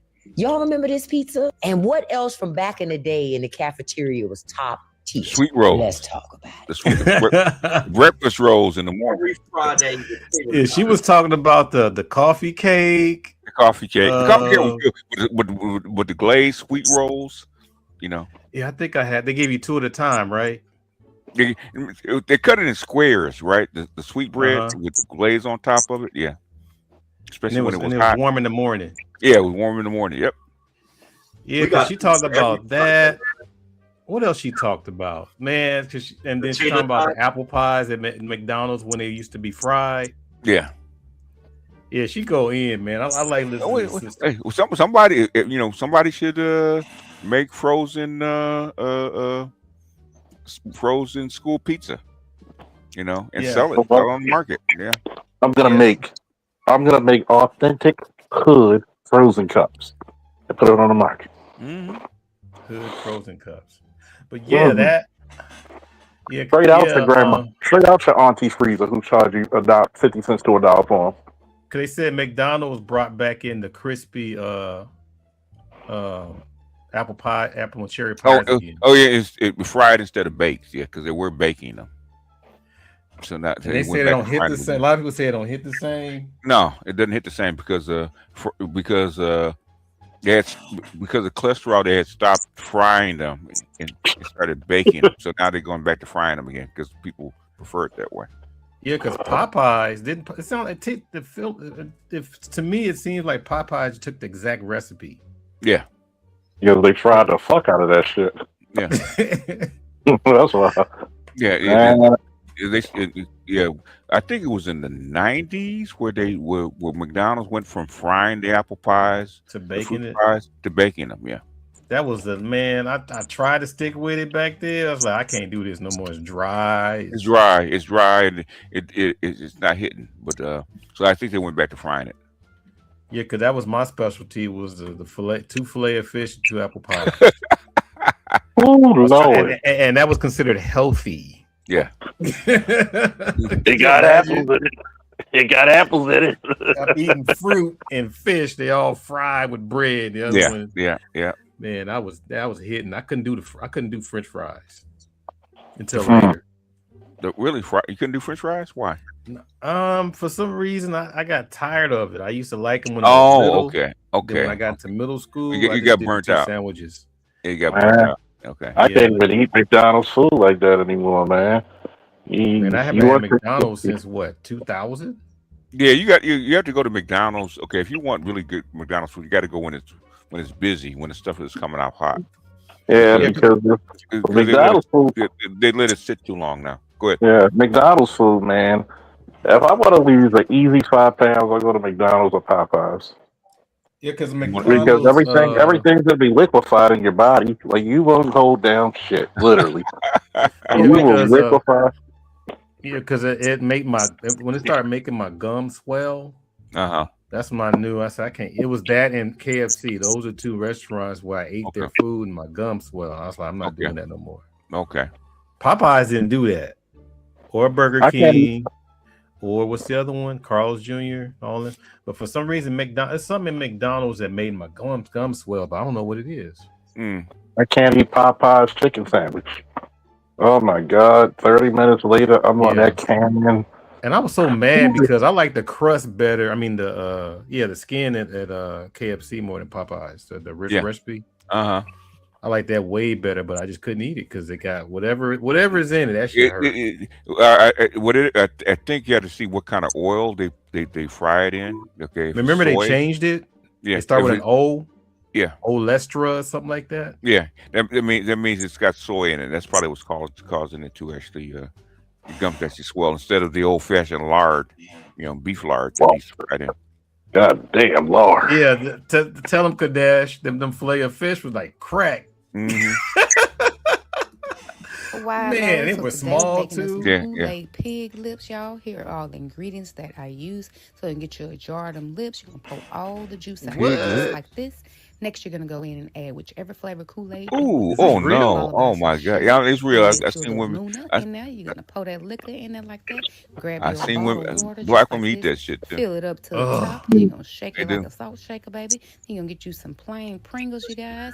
Then you're gonna dig in there and look at it. Ooh, it's too good to that color. Then you're gonna try it. Let's see, 1, 2, 3. I bet not, baby.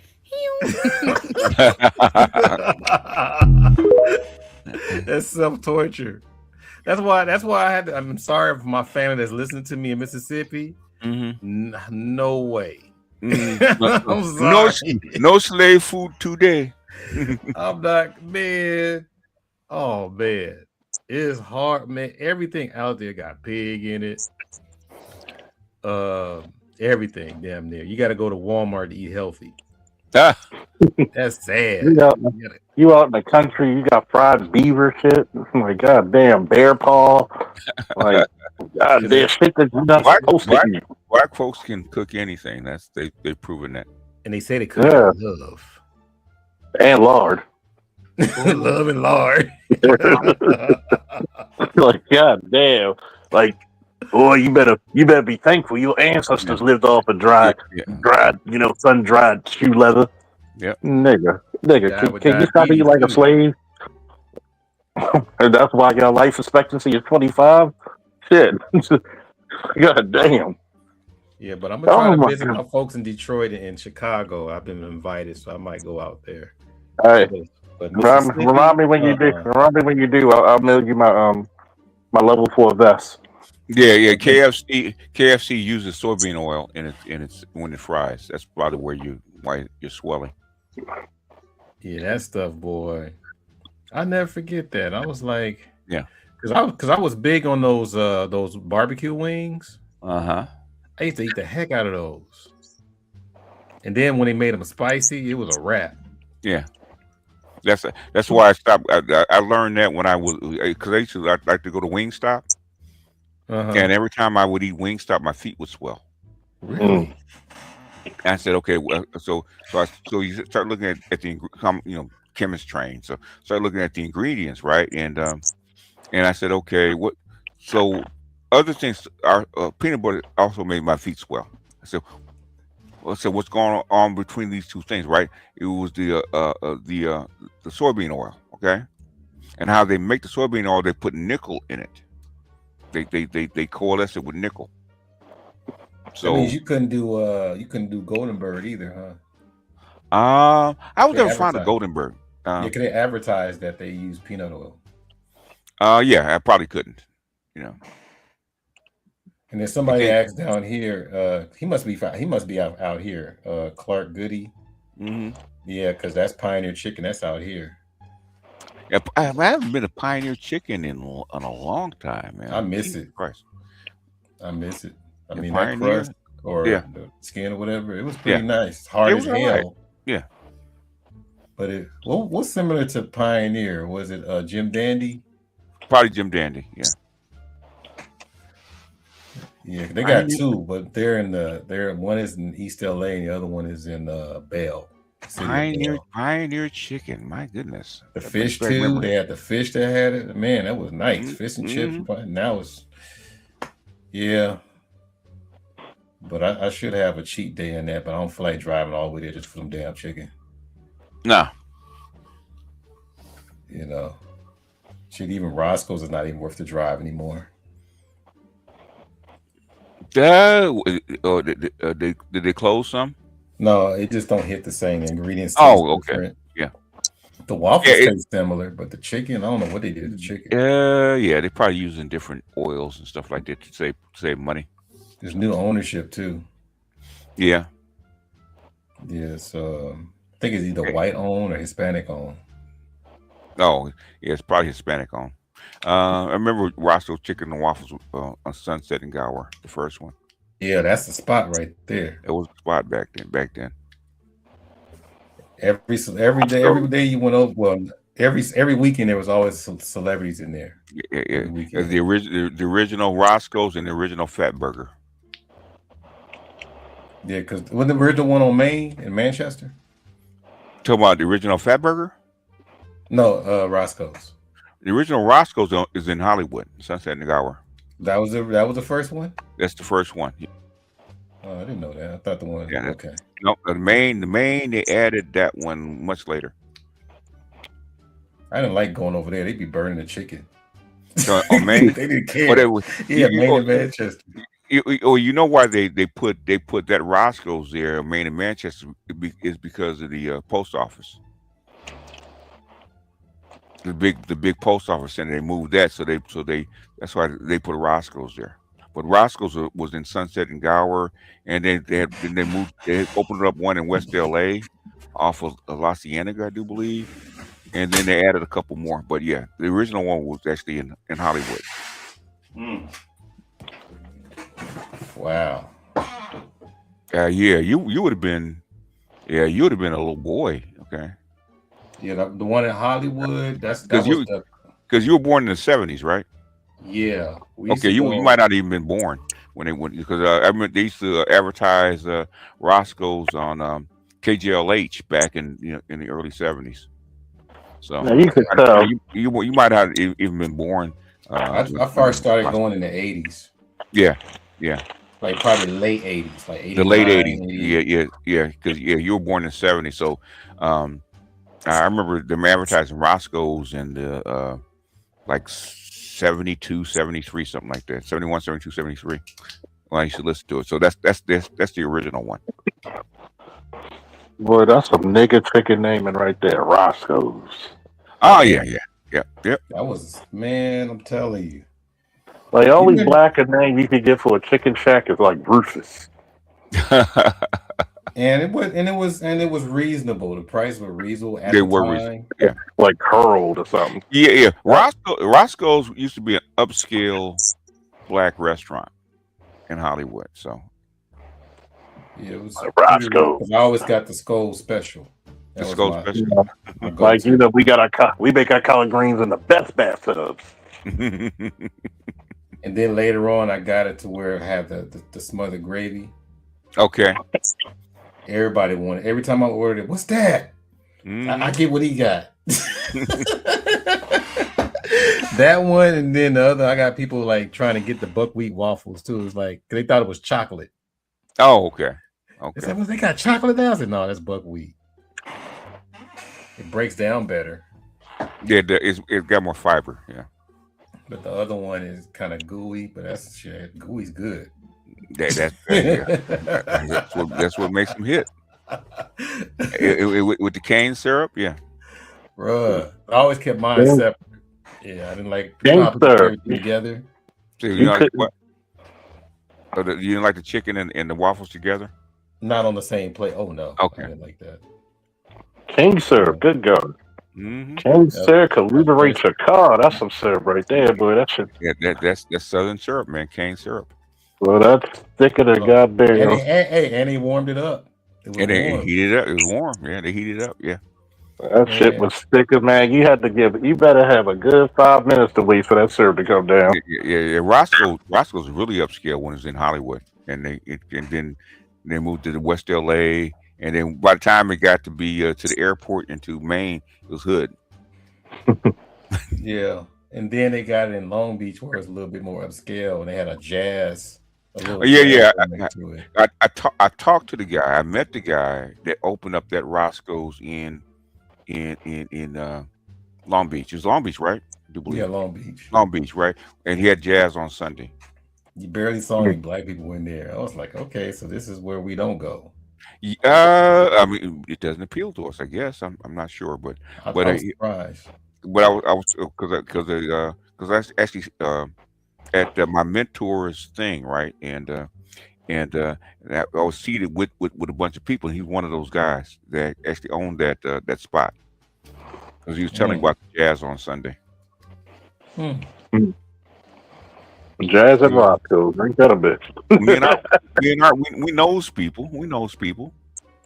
Yeah, it's because nice little hit because that's the place most people go during the Long Beach Jazz Festival. Yeah, be packed because right down the street. Yeah, I'll tell you. But every time we think, I'm thinking of remember the Knicks check cashing song. The commercial. He said, "You're somebody special." Oh, okay, yeah, okay. Knicks, yeah, I remember. That was to me. That for those out here in LA, that was the by far best cheesy commercial I've ever heard. The best jingle.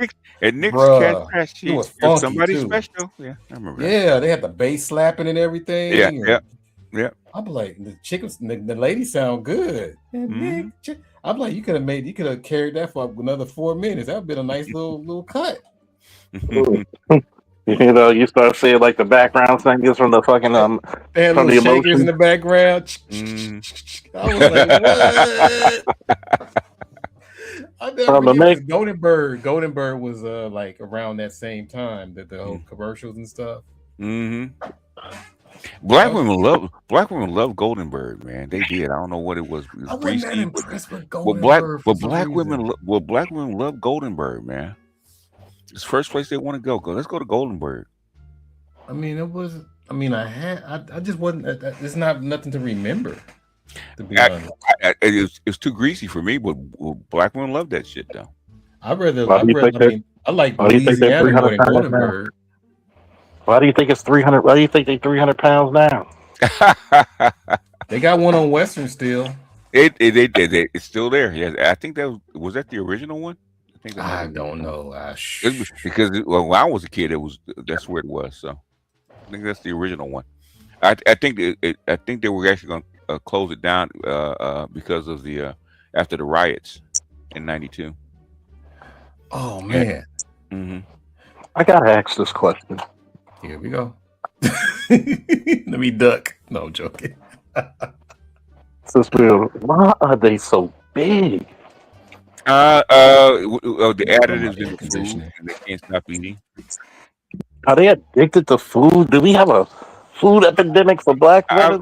I mean, if you ask a woman what does she like to do for fun, shopping and eating. Shopping and eating. All of them. I'd be like, God damn, in 2000 when I was going out, I ain't look this goddamn big. Now you looking at bitches who never had kids. I mean, you should not weigh as much as my favorite pro wrestlers back in the 90s. Like, bitch, you weigh more than Scott Hall. Damn. Proud. I think a man should be over 6 feet tall for me to date. Get on the scale, bitch. Serious. Oh, you think you real big? I know you are. Like, God damn, like you slow walking, you can't even put your hands together. You look like you carrying furniture and shit up the steps. God damn it. I'm just like, yo. And niggas gonna tell me I like him a little big. No, nigga. They wrestle you to the ground.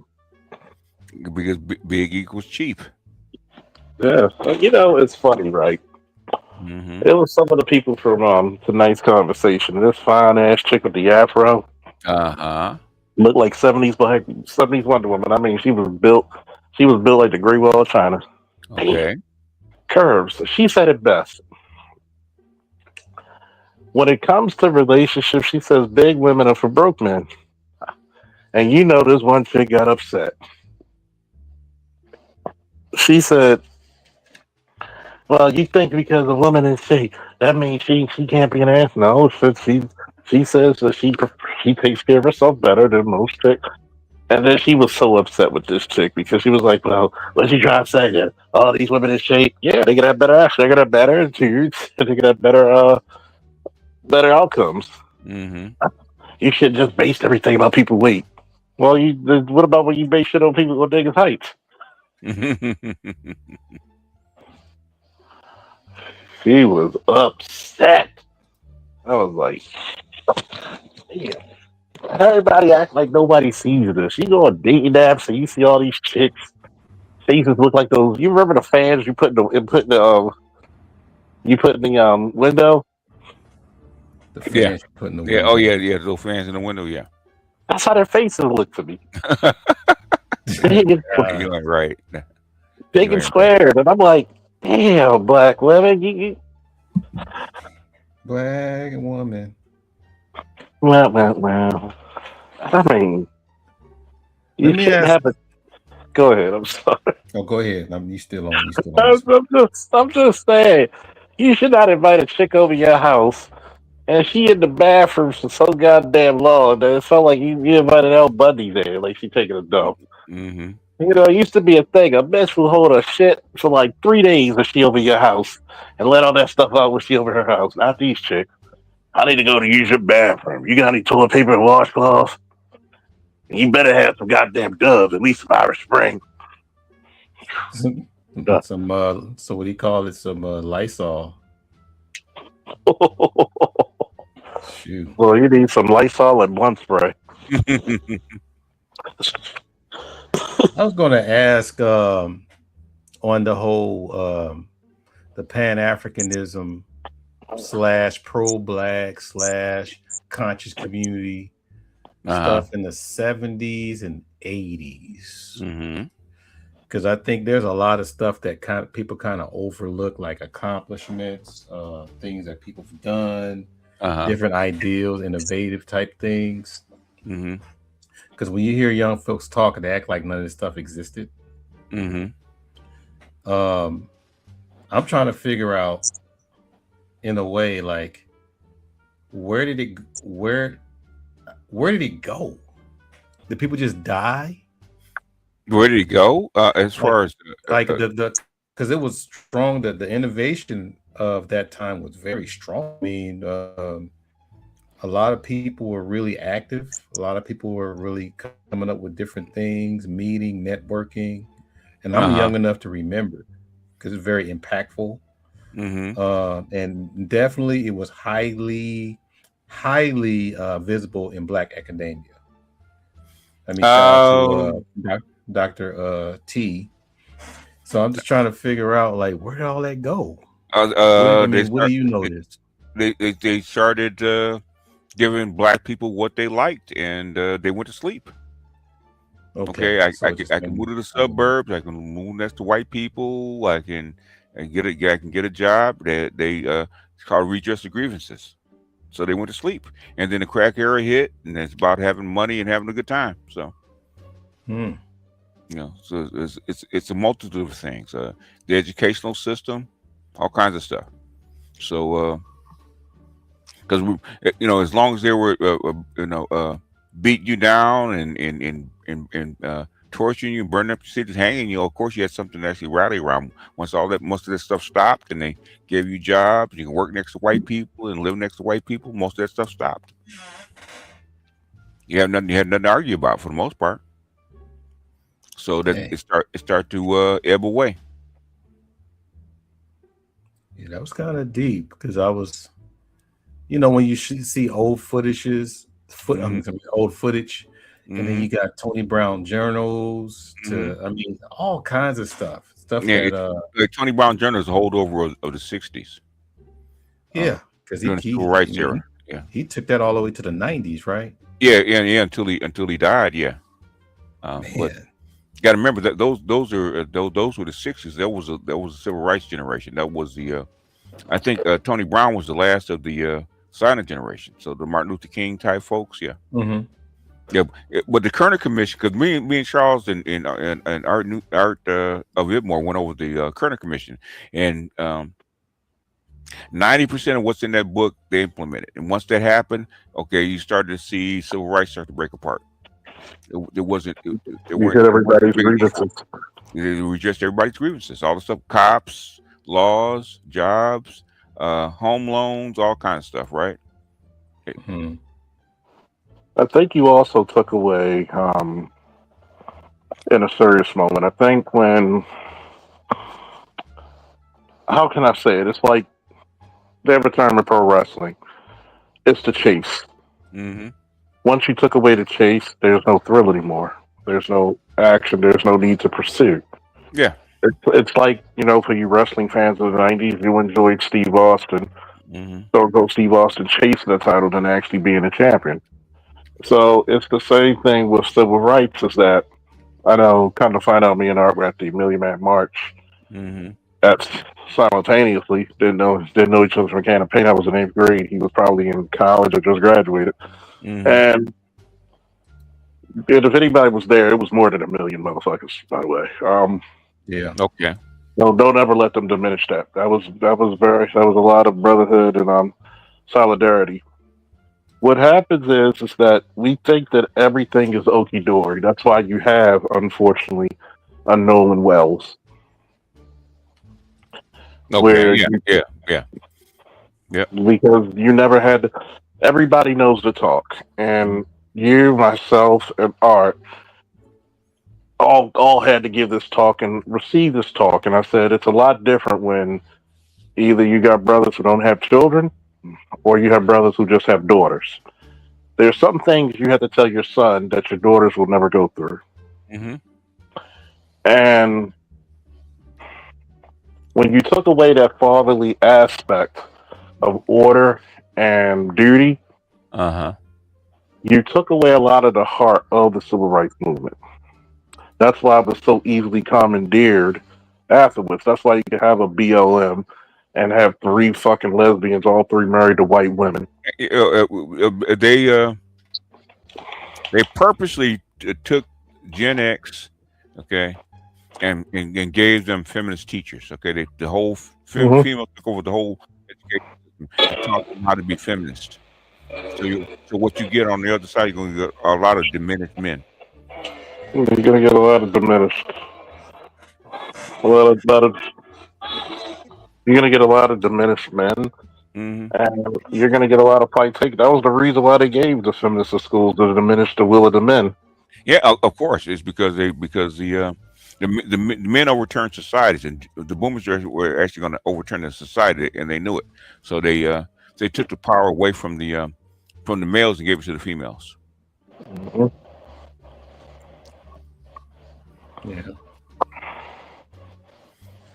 Yeah. And I was looking back at Carson. We were really blessed. As far as our teachers. Okay. Our older boomer teachers that were around during the civil rights era. They definitely knew the value of education and instilled that in a lot of us. And you can see that they didn't go to like not Pepperdine, but they didn't do these online classes and look, they went to like real schools like Dartmouth and UCLA and what's the other ones, like some of the HBCUs and everything, because they were showing the colleges under their name on one of my yearbooks. Okay. And like I can tell that there was some type of rift between teachers. Because you Okay. did have those feminists. You could tell, like some of them teachers, especially them white PE teachers, and Mm-hmm. some of these white English teachers with the glasses and the freckles, and Mm-hmm. you can tell they were a lot different than the ones that looked like Dr. Francis Welsing or Marvin Mm-hmm. Collins. Okay. Those are two different trains of thought. But I could just imagine if I didn't have those teachers around, Mm-hmm. man, I'll be really screwed. Mm. And the ones that been around, those were the ones that my mom worked with, because when she started teaching. Okay. So that was a blessing too. But yeah, you can tell, you can see some of those. And then I had like the older white males, Mm-hmm. like the Don Wrinkles types with the little Hawaiian shirts doing Oh, science okay. projects. Okay. I had those kind. So I'm looking at the quality of teaching back then. Mm-hmm. I mean, it was still on the decline, but I think for what we had, we were in a better situation than years later. Oh yeah, it's gotten much worse. In fact, basically, I think it was the Atlantic. Is the Atlantic has an article out called post literacy, the post literacy generation, Mhm. where kids won't be able to read very well going forward. No, it's really bad. Oh my It's God. really bad. Why are they doing this to the kids? Nobody's fucking marching. Shit. I'll be honest. Women are lazy, okay, and teaching has become about getting a paycheck and not about seeing the student learn. Yeah, I think the death blow is going to be your Gen Z teachers. Oh yeah. Yeah. Yeah, because they have the same mindset. Yeah. As the kids that we're teaching that we're complaining about. Mm-hmm. And I'm going to interview. I got two of them that I'm working with. I'm going to interview them. I want to see what I'm working with. And sure, I might even play it on here if I can. But I'm definitely going to find out what's the thought process, how you deal with the younger generation in your generation. Mm-hmm. The Chat GPT thing there though. Mm-hmm. It's obviously that's the one that's really putting a lot of handicaps on the kids. Even just getting all the basics, grammar, everything. They just because they just copy and paste it and then just send it in. Yeah. I got a remedy for that. And it's probably harder. It's probably harder for them to do it with you. Is because if you can draw, you can draw. Okay. If you can't, you can't. Okay. You can't copy and paste. Okay.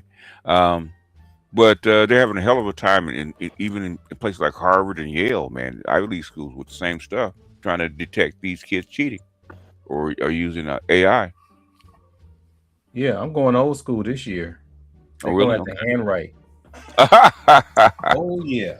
I got handouts too, so they're not going to read from the computer and do it. They're going to read from my handouts. Okay. Because what's happening, I don't mind Chat GPT, but they're copy and pasting the whole thing. I mean, the thing is, once it's in, like remember what they call it, the nose of the camel. Yeah. Once the camel's nose gets into the tent, it takes over the whole tent. I was talking to May about that, right? About not allowing AI to actually take over and teach these kids, man. And we get a lot of pushback from the women. Oh, why not? It makes it easier for them to do it. Blah. I said, yeah, but you're not exercising their brain when you do that. Yeah. I had to stop my grandson from doing it. I had to make him sit down and read, okay? Because he was doing answering his questions from reading in the book, right? Supposed to be reading in the book and going to AI and writing like 2-sentence paragraphs as answers. Now I said, no, we're gonna sit down and we actually go read this book, okay? So I had an audible version of the book, okay? He had to read the book, and follow along. And I said, I want at least a paragraph. He started writing 3. Once he got into the groove, he started writing 3. But Yeah. things I made their brain work. I also had him started reading Shakespeare. I said, you don't learn you. I said whether you can read it or not, you're gonna try. Okay. Shakespeare is very difficult to read, but you're gonna try. And he took an IQ test. His IQ was like 122 or something like that. So all this stuff kind of works on the brain. And but the thing, women are lazy, and they'll take the path of least resistance to actually teach these kids. And I'm afraid they're going to actually give these kids to this AI, unless we're careful. But that's where we're headed. Yeah, because I'm like, how do you going to know the terminology if you don't even know how to apply it? You just throwing it in a prompt. In a prompt, yeah. I'm like, no, I'm not doing that. It's like learning to draw through a prompt. Okay, you don't learn how to draw through a prompt. Okay. Yeah, you're gonna put a line in and say make that a face and just put it in there. Yeah. Yeah. All of a sudden it's a face. I'm like, okay, Yeah. so let's go outside, turn the computers off, and just go ahead and follow these. Mm-hmm. That's what I'm gonna do. You know, probably for the and that matter of fact, I don't mind taking up all the time for that, because that's what it's going to have to boil down to. I might get a few people to drop, but I'm like, my classes are full, so that'd be good. I'll probably drop like 6 or 7 students. Probably drop. Less papers to grade. Oops, did I say that? I'm just Shout out to Aria. But yeah, I'm like, that's very irritating, because the thing is, when I'm grading them and, you know, like giving them all kinds of corrections, they still do the same thing. They don't know how to do anything else. I'm like, oh, what did Delary say? You want to hit people with garbage? Oh. Now I gotta cut you. Yeah, I'm gonna have to cut you now. Yeah, so that's what I'm gonna do. It's gonna be a lot of work, but hey, you know, as long as you're doing it right, because mainly my research papers are based on 5 paragraphs anyway. It's not a lot, because you're mainly trying to get your terminology down, and they trying to skip that. They trying to skip easy work. That's what frustrates me. Like the work is easy already. Yeah. Path the least resistance. That's what happens. Yeah. And these are not even black kids. We have Harvard kids cheating. You know it's invasive. It's pervasive throughout the whole range. Okay. And these are well-behaved, well-mannered, quiet, respectful. I'm like, y'all ass is cheating. So yeah, that's gonna because that's the main thing. I put the research papers the highest points because people try to skip it. It's like, no, that's gonna be like gold to y'all. I might do a field trip this year. I don't know. But yeah, I got 3 classes instead of 2, so I might be a little bit more busier. But we'll see how that goes. I don't know why my class keep filling up. Because they keep sending people to you because there's not that many good teachers out there anymore. So that's why they utilize you. Because I was looking at the other teachers, they got like 15, 18, mine is 35. And I'm like, okay, I thought my class had like too much work because I see like the rate my professor. They saying I give too many quizzes. I wanted to respond and say good. Stuff like that. My lectures too long. So it's a college class. Y'all talking about your college students are complaining? Yeah. Oh yeah. Rate my professor. Oh, good Lord. They want extended high school. That's what they want. Yeah. I miss my older college students. Oh my God. Like the ones like almost 30 or 30 plus. Yeah. Millennials, yeah. Those are the best one. Oh my God. I got so much done. The last of them, okay? The ones that the boomers raised, the last of them. Yeah, these Z's, boy, it's like you got to get a defibrillator just to say hi. They were born with phones in their hand. Well, it's kind of funny. I look at them like white people. You almost want to snap their neck when you say hello, and they don't say anything. Excuse me, hello. Oh, I'm so Oh, sorry. a human. Yes. Yeah, so I'm gonna spend the rest of the You're not. summer trying to make a whole bunch of You're not a handouts cell phone. because I'm gonna move them away from these computers. Well, not completely, but I want to be so they can do more hands-on because they were doing a lot of computer-based stuff. Wait a minute. Hands on, man. You must come straight out of a comic book. No, it's art history, so I got to do lectures and quizzes, and I did some few works, did a few workshops. Uh-huh. But yeah, I might have to do some different lectures too. I guess the lecture is going to be probably do more about AI compared to human drawings, stuff like that. Uh-huh. I gotta change it up because we got a different generation. Oh yeah, yeah. Things have changed a lot. So going to Becerra, did you see this? This is an article. It says Becerra can bring California back to its Mexican rices. I think that means roots. Oh, okay. So him having that kind of talk around his election as governor, does that make him more of a shoe-in for to be the first Mexican governor, or would that work against him because you have other demographics here? I think it makes him close to a shoe-in. Yeah, they said he's 61%, whereas Hilton is 30. Yeah, 3, something like that. Yeah. Hilton, yeah, in a Latino state, heavily Latino state, yeah. The only thing I heard that there's a scandal, two scandals coming up with this dude. So they're gonna try to do something before they pull the lever. So we'll see. Like I said, I'm going to Dick Gregory route on this one. I don't know if this one is up for voters. Could be. It's hard to tell because there's a lot of strange stuff going on in elections right now. So it's hard to say.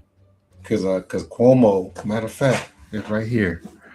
Cuomo even had something about here where it says, "Sound the alarm, New York exodus.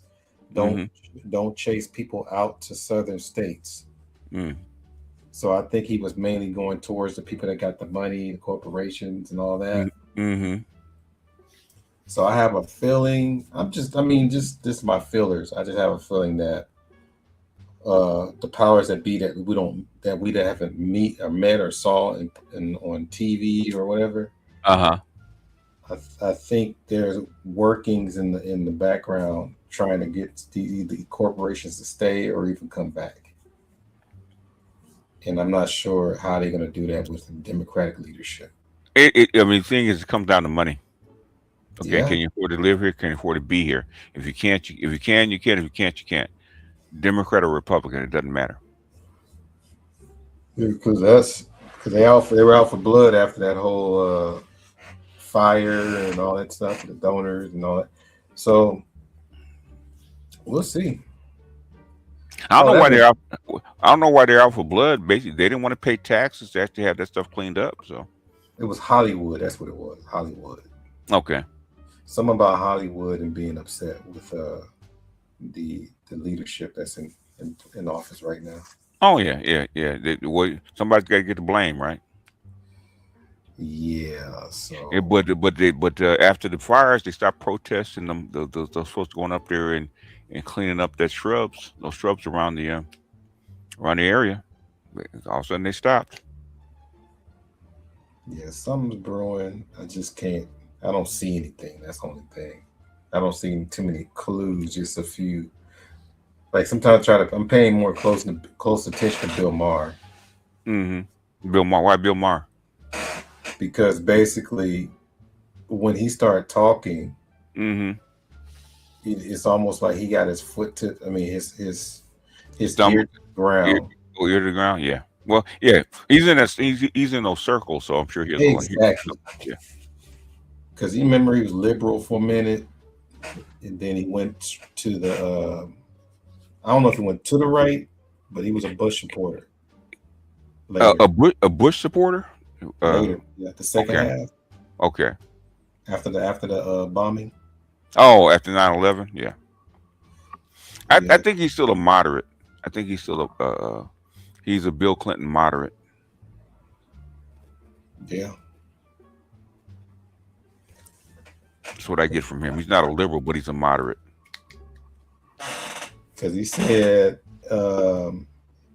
California taxes. No, said Bill Maher rips California taxes.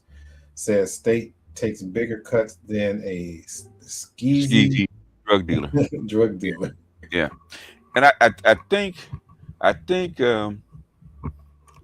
if people could see where the money goes, it wouldn't have as big a problem. But the thing is, there's no way California should have this big a homeless problem with as much money as they take. Then he says billionaires launch ad blitz to defeat California wealth tax ballot measure. Yeah. Otherwise they're gonna move. You know, that's a Newsom thing. Yep. And then that's gonna put him on the map. Bona says wins major court ruling blocking Trump's post-award grant cuts. Post-award grant cuts. What's post-award grant cuts? So that's what? Food, health. Oh, grants. What's the other one? Oh, those things. Okay. You're already on the bubble. Cause remember we talked about with Schweikert, right? We're already on the bubble, and these wars that Biden and Trump, dumped $500 billion into, man, doesn't help. So now there's literally no money to actually do some of these things, so they have to cut. But they were going to cut anyway. Remember the big cuts they would actually voted in last October during the fiscal year. Yeah. Now it's starting to come around. I told you 2026. Okay, it's going to happen. 2027 is going to be worse. After the midterms, it's going to be worse. They don't have any money.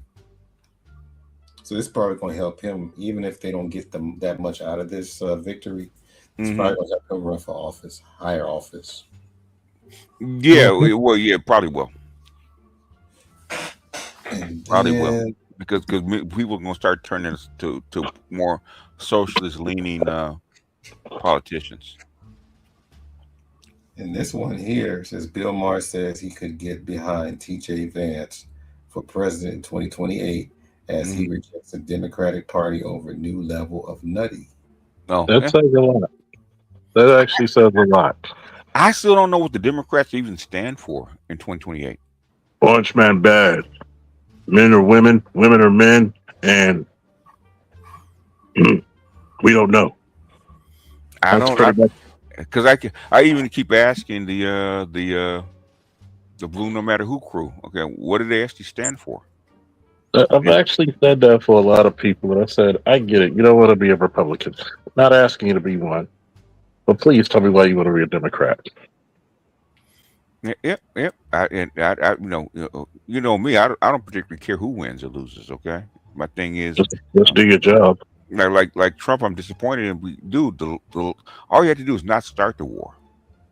You have to do nothing else. Okay, everything else going on, you could have left going on. All you have to do is not start this war. You did it anyway. What does he have to gain to do all this war stuff? What does he have to gain? Okay, what they're trying to force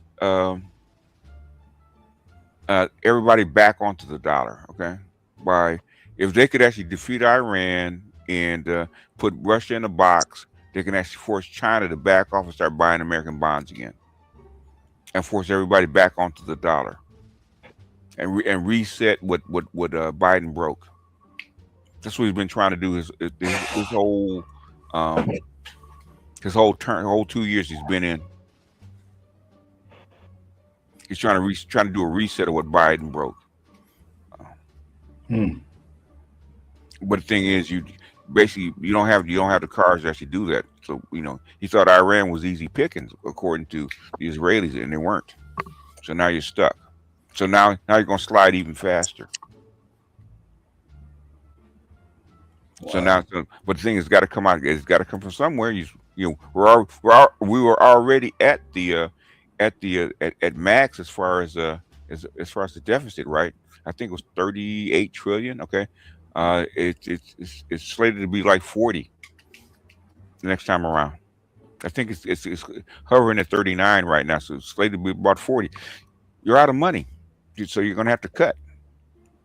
In 3 years, you're gonna have to start cutting Social Security too. So it is what it is. You're out of money. Now, I want you to go back to that, right? Mm-hmm.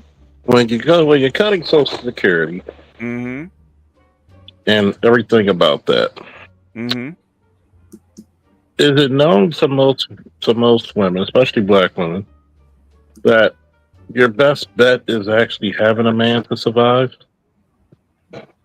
Is it known? Is the sentiment changing that they need a man? Black women knowing shit and black women doing shit are two different things. They can know it and still not want to do it because I'm that bitch. Okay, everybody thinks I'm that bitch. You know it. The rules. Until they realize that the rules heavily apply to them. By then, it's almost too late. But I think I played. A video by Rubini on my Patreon. Okay, I don't know if you saw it, Art. I don't know if you got there in time enough. Actually, one of my opening things, Rubini was talking about the deficit and not having enough workers and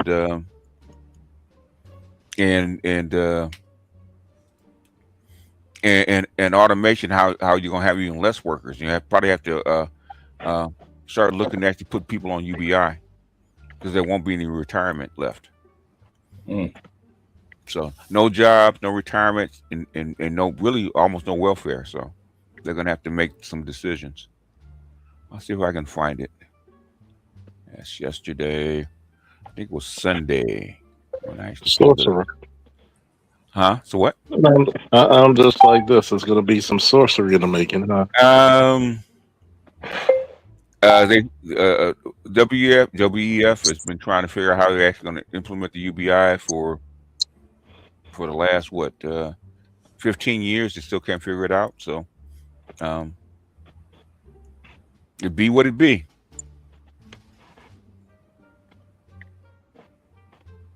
Let's see if I can find it. I thought I saw it. There's Schweikert.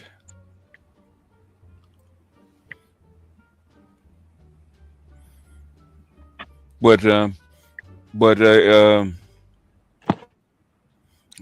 some point, man, I'm just getting tired of talking. Okay, because and let it do what it does. Yeah. Because people want what they want. Okay, like they have all this power. Like I was talking with this one guy over on a stream, and he still talking about we need land, and okay. I said, where you gonna get it from? How you gonna buy it? They think somebody's actually gonna give you a whole bunch of land to actually start a whole black population inside the United States. Okay, I said I don't think that's gonna happen. Okay, now if you can convince them to do it, go for it. But they haven't done it yet, so why would they start now? But black people, especially black men, think they have more power than they actually have. Oh yeah, because they watched a lot of stuff and think that they can do the same thing as what other people get away with. I mean, you watching the United States bomb bigger independent countries, and you think you can bully them to doing what you want to do with nothing? Come on. Yeah, they definitely. Oh wait, I'm sorry. And so when you ask them to break it down how it's going to happen, they don't know. We just got to come together and do it. I said, coming together is not going to do anything. they'll use TV as an analogy. Like, well, I saw this on this show, this episode, and they did this and that. It's like, well, how you gonna do it? We could come together, put our money together. Niggas can't put their money together to get a pizza. Okay, even if you did, even if you put all your money together, you're still going up against the United States. If they don't want to let it happen, they won't. Look at Black Wall Street, right? Okay. Came down like Jericho. Yeah. Okay, they came in and gentrified your neighborhoods. I was trying to tell people that, well, they don't want to assimilate us. I said, dude, why do you think you put all these Latinos in your neighborhood? Do you think that's an accident? But I don't think that's gentrification. I don't think that's integration. Oh, all right, man. Okay, if you say so. Yeah, they need to watch. They need to come over here and see what's going on. The thing is, they have a worldview about white people and black people, and a lot of black people think the world consists of only black people and white people. Ain't nobody in between. I tried to tell my son that. Because it's back then, you kind of try to prepare yourself with being in an environment where white people are hiring you and you have white co-workers. But no, it's different. Now you gotta think about the Asians, the Latinos, the Arabs, and they don't really care that much about you. And on top of that, their people are more top priority than you. Mm-hmm. So I was telling them, I was like, the key thing you got to do is just make sure that you take on the field that you know you have a chance in, and don't have any fantasies that everybody's gonna treat you fair. That's a fantasy. So your best bet is to be handsome and have one of them chicks pick you up and hire you. I was joking with him when I told him that. He was laughing. I know he doesn't know, but things. We've studied this stuff so much, man. Like we're almost sick of it, So everything and everything we said has come true, but people still say you don't know what you're talking about. Man. You know what? Go do you. Let's talk about reparations. Go do you. Okay. We have to unify and decide what we want. You already know what you want. We've been discussing what you want for the last 100 years. You know what you want. You don't need a committee. I asked the lady, I said, what are the top 5 things you need? Okay. We need land. Why do you need land? What do you need land for? Yeah, don't give them an outlet to try to escape out of it. Yeah. Okay. And so what do you need land for? What you gonna do is you get it, what do you do with it? Okay. We can build what we want. Without infrastructure, land doesn't mean very much. There's plenty of land if you want it, but don't have nothing on it. Go to Montana, go to wherever. Ain't nobody, there's tons of land. But what's there? You got most of the North Midwest has nothing, okay? Nothing. With very low populations, with tons of land, okay? But what are you gonna do with it when you get there? If black folks really wanted land, that's where they would move. There's tons of it. There's tons of land.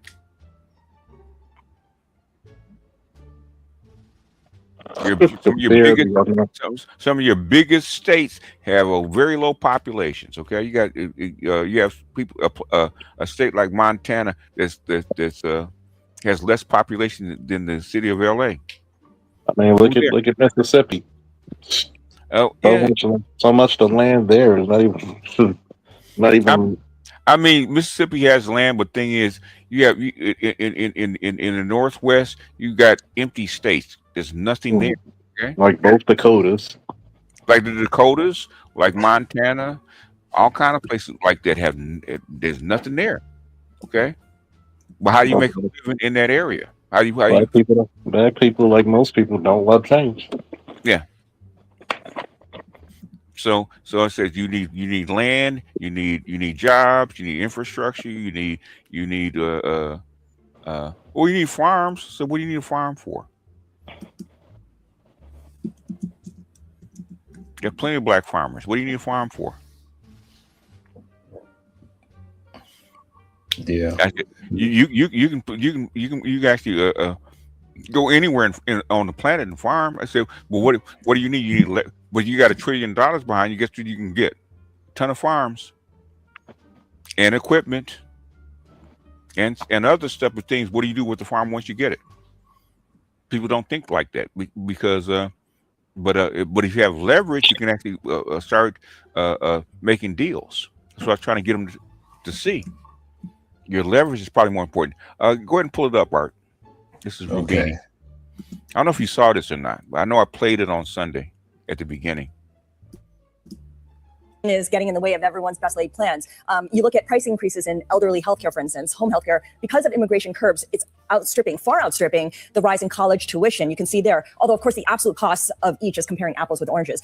Noriel, are Gen Xers and millennials all going to work until we're 90 years old because we need to pay for 6-figure college tuition as well as 24/7 care for our parents? Well, in principle, yes. The problem is going to be that with AI, eventually we're going to have long-term permanent tech unemployment. It's going to happen only slowly. So it's going to happen in the next 20 years. So even if you increase the retirement age, the problem is going to be a large chunk of the population is going to be replaced by AI and robots in the next 20, 25 years. So increasing retirement age is not going to be a solution.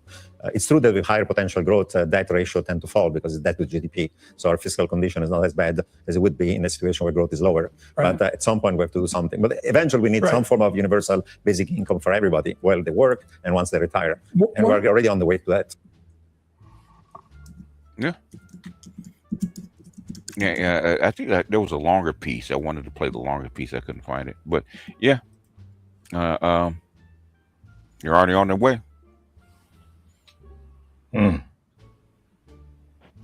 We put you niggas to work. They don't have work for you. It's because the robots are going to take all that. They don't have work No, for you. I was gonna finish. No, we. The reason I was telling somebody else the reason they gave you civil rights is because they didn't have work for you on the farms no more.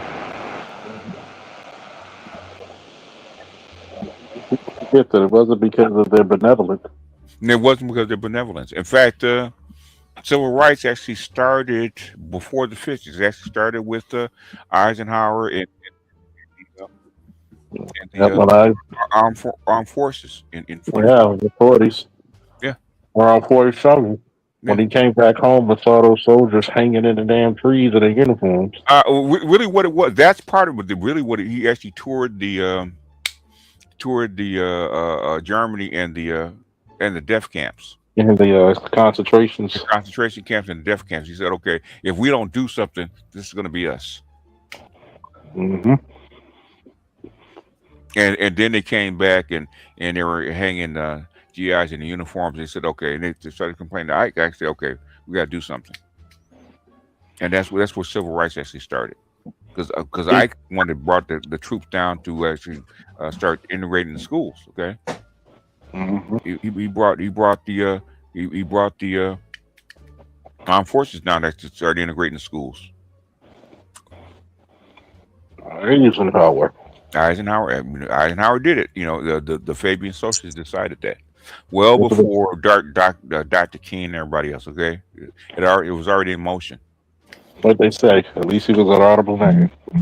He was an honorable man, and that it had something to do with you, but you didn't start that process. You know, but you tell black people that oh no, it was us marching and protesting. Okay, man, all right.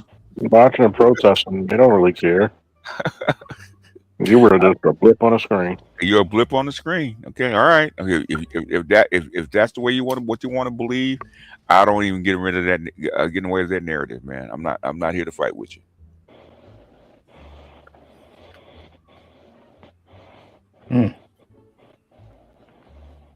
Oh, okay.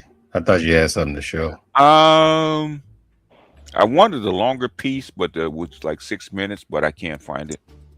So, but Rubini had give a longer piece about them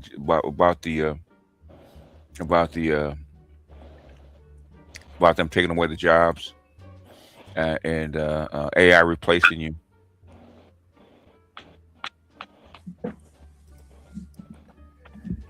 Yeah, we had to be in shape to do them dances, boy. I've always said that. I've always said that about Baltimorean dancers. You gotta be like an Olympic This is level house athlete music to do too. this shit. Yeah. I can't play it because that's it's copyright, but yeah, this was the house music. Yeah, it was. Yeah. Oh yeah, they danced back then. I mean, you couldn't get a woman if you couldn't dance. Jesus Christ. Who's picking this up is the Africans are picking this up now. That's what I try to tell dumbass downstairs about influence. Well, there's more Africans. That doesn't have to deal with influence, you dumb fuck. Dr. Reef actually explained that is that the epitome of success is the West, right? Okay. Movies, TV, all this kind of stuff, right? Okay. And guess what? They didn't see themselves in white people, but guess who actually do see themselves in? Black American people. That's what I try to tell this dumb 27-year-old dumb fuck. So how can we influence if there's more than them? I said, you're a dumbass, aren't you? You're a dumb fuck. I swear to God, man. Your fucking generation got to be the dumbest creatures ever known. No, they I think they're just contrary to be contrary, man. They don't They're know. just bitches. Well, you try to say that these people, why do you think they put weaves in their hair? Ain't no fucking weave shop of 100,000 miles of this motherfucker. Yeah. Please don't be rushing. The weave actually started by who? Diana Ross back in the 80s. Okay, with the Lion's Mane, with the Lion's Mane weave. And then the sad part about African chicks when they put weave in their hair, they put it all backwards and crooked. They do. They do. They don't have the money to get it straightened. Yeah, they do. They got it all crooked. The shit be looking like a sideways ponytail. Yeah, they do. They got some Like, cruel makeup artists. I'm like, y'all should at least straighten that hair up before you say cut. And I'll be looking at this shit like you be hearing them when I guess what's that white chick name? Pearl, when she had them on there. I was like, look at this. How the fuck you complaining about men? I got something to drop on you, BGS. I just found out that Bo Derek went to Narbonne. Bo Derek went to Narbonne? Yeah. I thought Bo Derek was British. She went to Narbonne High School. Yeah. Okay. I found out last week. Okay. I said, Bo Derek with the braids? He said, yeah, Bo Derek. I said, what? She went to Narbonne. Narbonne High, okay. Yeah, because I was asking about Tarantino. Because Tarantino, I believe he went to either Gardena or Carson. Mm-hmm. But I was told that was after Bo Derek. I said, what? Don't forget, Marilyn Monroe was raised in Compton for a few years because she was an orphan. That'd be something funny. Marilyn Monroe crip walking. Yeah, Compton was white though then. Yeah. So this is Bo Derek was born in Long Beach. Oh, was she? Yeah. So where did the accent come from? Probably like Grace Jones, maybe. Remember, because we're in Grace Jones from Texas, and then she moved to Europe for a while. It could be. Probably raised in some European country. I know she's. I know they're not American. They're from the island someplace. So. BGS, I'm reading it right here. They put this. It's in her Wikipedia. What? Grace Jones? No, Bo Derek. Oh, okay. I didn't know she was from California. Me either. I was like, huh? I would never, because she doesn't sound like it. She doesn't sound American. It didn't say a year though. It didn't give me a year. Oh, this. Yeah, 1972. Okay.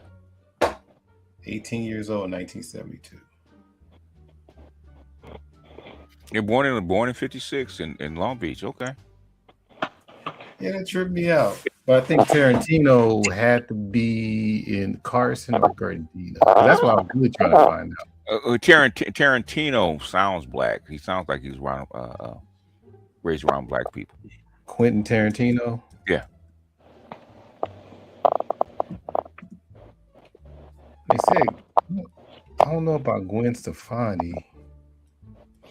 I think she's from Orange County, isn't she, Gwen Stefani? Yeah, because she did so with Carson. I think she was just a guest at Carson, but yeah.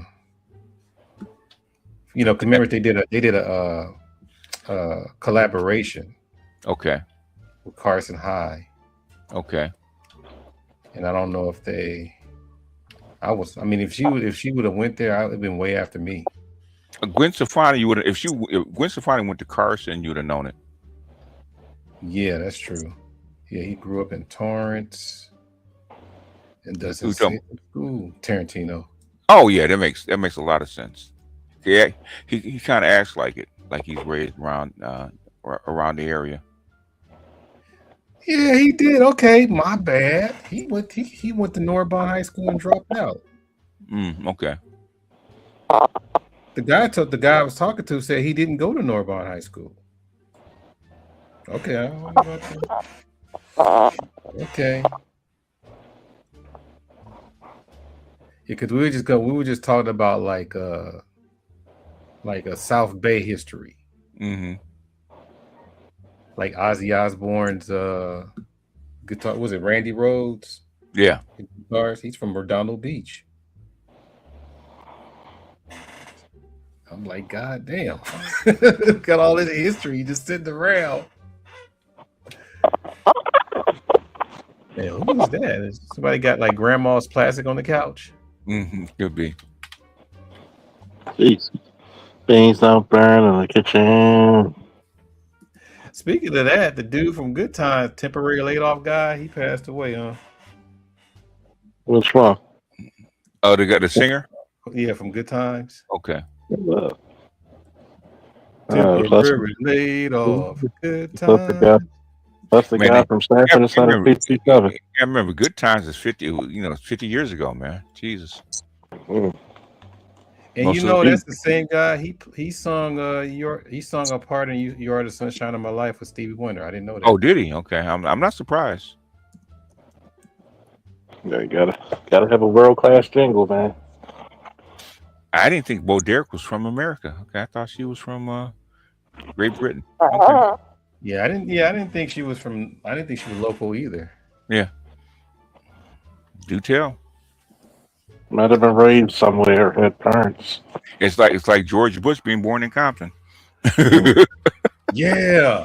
George Bush being born in Compton. What the fuck? George Bush Jr. was born in Compton. Yes. Yeah. He went to Enterprise Middle School. Mm-hmm. I'm from these parts here. And, I'm a real OG. OG. Yeah, James Coburn went to Enterprise as well. Mm-hmm. Yeah, that's when Compton was white.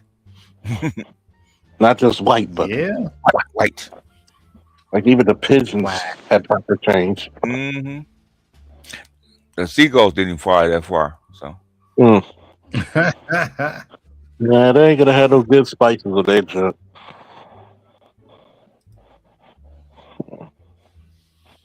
I'm trying to find, because I know they said Grace Jones had Texas. She wasn't born there, but there was something about Texas, but it said that she moved to back east and was raised Pentecostal. Mm-hmm. Because we used to go to her brother's church. Yeah, she was born in Jamaica. Yeah. Because we used to go to her brother's church. Noel Jones. Bishop Noel? Yeah, Bishop Noel. Yeah. He's the one that told that story, so I don't know why it's not in here. Talk about all this Texas history and stuff. Oh well. Let me see something. Were they raised separately? No, I don't know. They got the same story. Jamaica, Spanish Town, Jamaica. Okay. Yeah, Longview, Texas. Right here, Longview, Texas. Okay. So why they got different stories? I don't get it. Okay.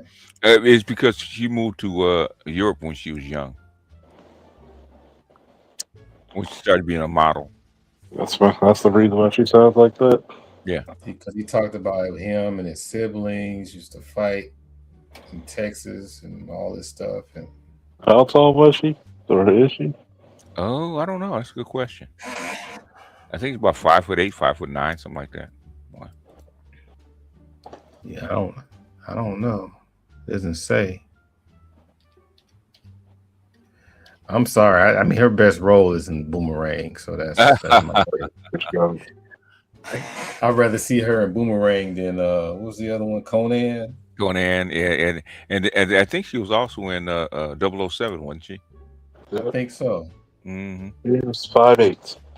Yeah, but sounds about right. Boomerang, she said, "He's gay. He's gay. My brother's gay." Mm-hmm. That shit was funny.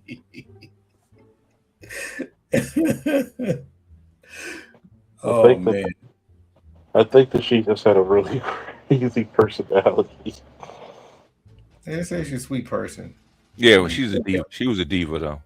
Yeah, they always said she's sweet, but she's got a personality. Like when they said that she was in Conan, she was knocking shit out of everybody with that bow staff for real. Yeah, it said her father was a preacher. Yeah.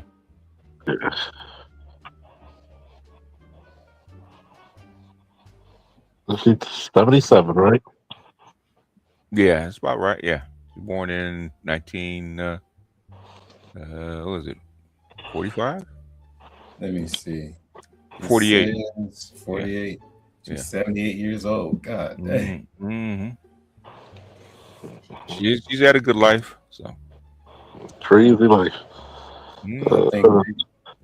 I think she allowed them to use her to death, and she capitalized off it. Took advantage of it. All the modeling agencies, they experimented with her as far as her skin, her bone structure, her persona, and then I believe what disco kind of helped push it a little further. But she looked out for black people, according to Nile Rodgers. Yeah, she did. Yeah, she's from Jamaica, so yeah, she did. And her daddy was a Pentecostal preacher, so yeah. Yeah, she always made sure she had black producers and musicians and assistants.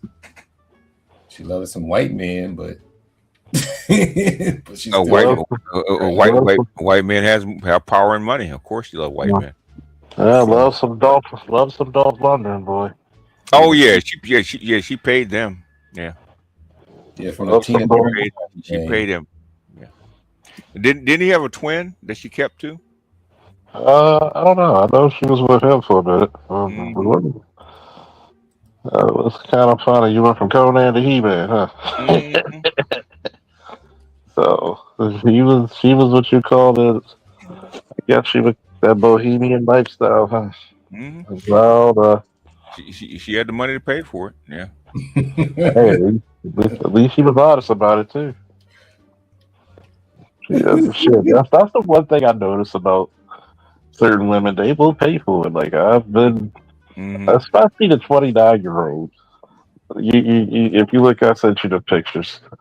She was offering for me just to stay home, and she would work. If she would work 9, he would work 12-hour shifts while she worked the fucking ammo. Yeah, because he was a bodyguard before he became her boyfriend.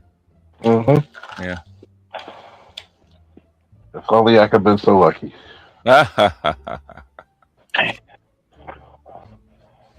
Yeah, you probably could have been. You just turned it down. Oblivious old me. It was like, ooh, are those muscles real? Oh, I like. Is that the same line that every woman gives? What's that? Are those arms real? Yeah, they all think alike, man. Of course they do. Because I'd be like, no, they're fake. I guess that's their opening flirt. It's like, can I touch them? Can I touch them? Yeah, that's what they really want to say. After a while, I start getting bold. As long as I can touch parts of you, yeah, well, and they would give me the shocked look, like, sure. Okay, what part? They never discriminated. They never stopped. Yeah. They were like, I thought you were fat. Certain body parts. I'll let you learn that later. Yeah, I ain't sure where I'm fat at. You know, can't get in public though. And that's the funniest part. I think that's one of the more attractive features is that my quick wit and dirty mind combination. So it's like it would just shut them down and make them like, okay, all right, you win, you win. I'm like, I know, I'm always a winner. No. It's like the old saying, like one of my friends, she was riding her bike with a friend of hers. She was like, man, I got to adjust the seat. I said, don't worry about that. As long as I got a face, you always got a place to sit. Yeah, you're terrible. I know. It caught her because she was drinking water from the water bottle. Yeah, he does have a twin. Yeah, I remember the pictures where she's actually keeping Dolph Lundgren and his twin brother. Yep. Okay. You know, 2 scoops of raisins. Huh? Hey, why not? If I got the money, 2's better than 1, right? You know what they say? I have the power if I'm paying. Well, you know, she looks 7 feet tall because of hey, what's up, Dino? She looks 7 feet tall because of the angles they photograph her and those really, really high heeled boots. Yeah, and she's tall for a woman, so especially back then. 5'8", almost 5'9". Shit, Yeah, you put 6 inch heels on her, she looks like she's an NBA player. Yeah. When the average height for a man back then was 5'7". Yeah, she's tall. Yeah. And then you got to remember, women tend to have longer legs, which gives them a difference of proportion. Mm-hmm. And she had really broad. And remember that androgyny time, because a lot of those suits were broad shoulder, which gives you a much bigger look. Yeah. So it's the style. That's why you came out with those triangulars, because they got that style really from the 50s when they made that what's that Gene Cagney look in the suit. So it's like, yeah, well, she was more like a. Have you heard of Nagel?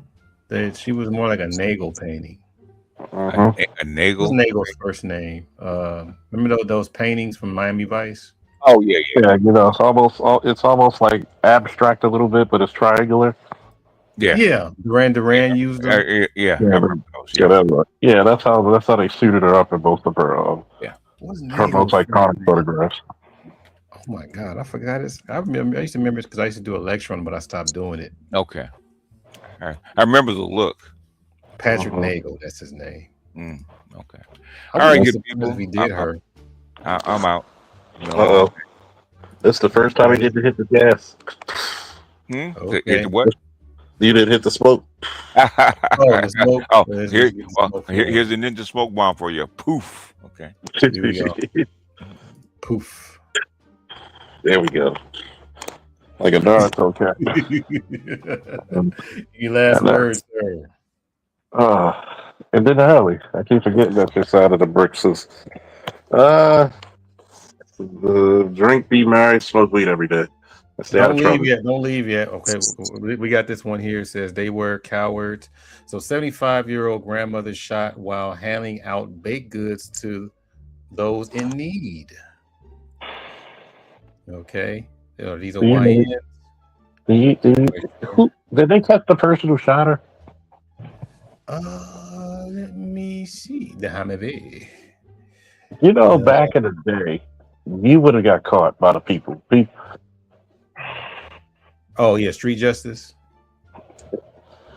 See, so this it says here, armed. Oh, that's the Cerritos one. Okay, where Mama at? Where's Mama's? Here we go. It says, did they catch the guy? Police say the shooter fled the scene immediately after the shooting. Although several people were reportedly in the area at the time, investigators have not announced any arrest, identified any suspects, or determined any motive. It also remains unclear whether Gordon was the intended target, as investigators work to piece together what happened. Gordon's family is struggling to understand why someone would open fire on a woman knowing to help others. Her son, Justin. Oh, go ahead. No, go ahead. I thought you were Sorry, when you pause. No, it just says her son Justin condemned the attack in emotional remarks. But go ahead. This is why lately a lot of content creators and myself have been on the back scenes, not seeing eye to eye on a lot of shit. And part of this is because we don't know when to give the olive branch and give people the sword or the spear, if you get what I'm saying, right? And if that was any other community, that'd be a witch hunt. Should we have the same? Should we have the same issue of anger at people who bring down our community who claim they're in it, as then we have like a white guy who would have shot up a church? Number one, we kind of need to bring back vigilantes in a way, almost. Some shit like that. People are gonna be like, "Well, Back. huh?" I think What'd they're you say? coming back. I said I think they're gonna make a comeback. And people may say, "Well, that's contradictory what you said about Carmelo." No, I told everybody if it was off school grounds and you had to face a dude and it was like a life or death situation, I have no problem. But on school grounds and school functions, no, you don't do that. And I want to know, what was your reasoning of opening fire on a 75-year-old grandmother helping the sick and the needy? We have a real issue.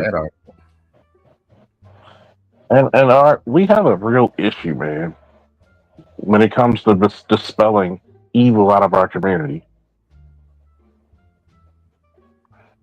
We don't like to talk about it. We want to put it in the back door, the back gate. At some point, you got to get rid of this shit. You got to eradicate it.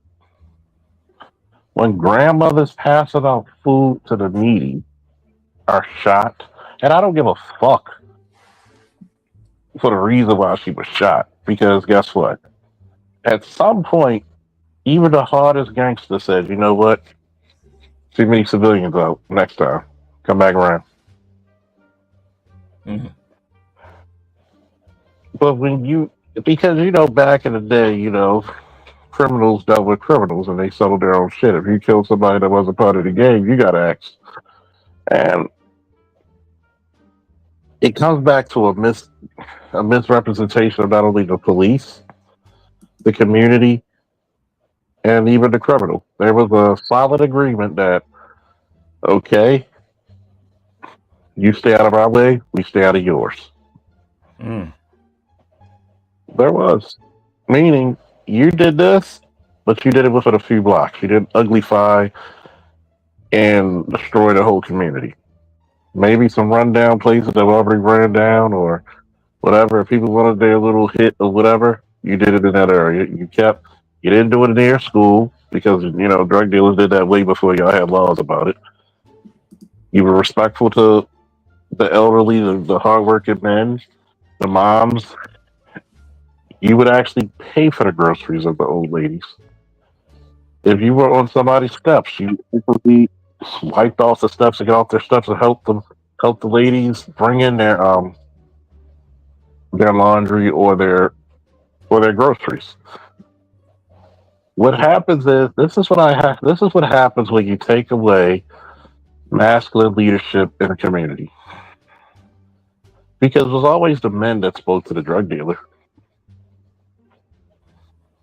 And for this woman, somebody's grandmother to be shot, you're lucky that the right motherfuckers did not get galvanized from this act and start wiping people out until they got the names.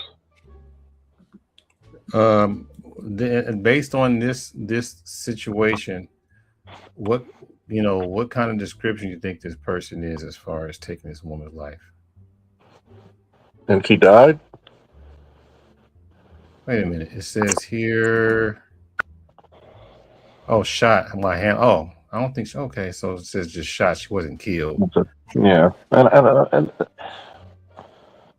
this is what happens. And most likely, if it's a black neighborhood, we already know that. I hate to say it. Statistically, it's going to be a black male from the age of 15 to 22. Could it be a black girl? Yes. Could it be a black adult? Yes.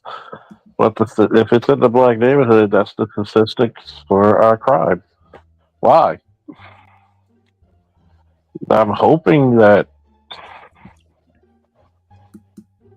she's make a full recovery. But at the same time, excuse me. You already know what people are gonna subconsciously think. It's gonna be some YN doing a drive by, have nothing to do, low education, high poverty, single mother home. You know all the stereotypes. Mm-hmm. And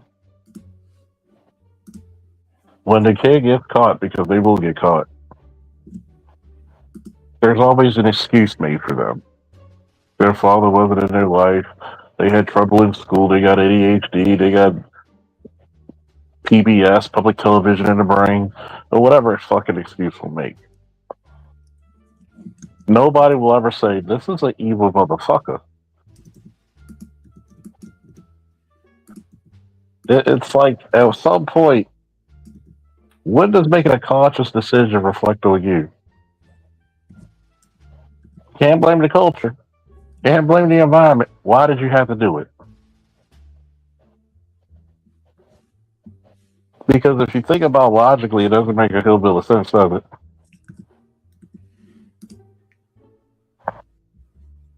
Unless grandma was was baking more in the kitchen than muffins. But give me the reasoning why this doesn't make sense. Yeah, it's a hard one to point out.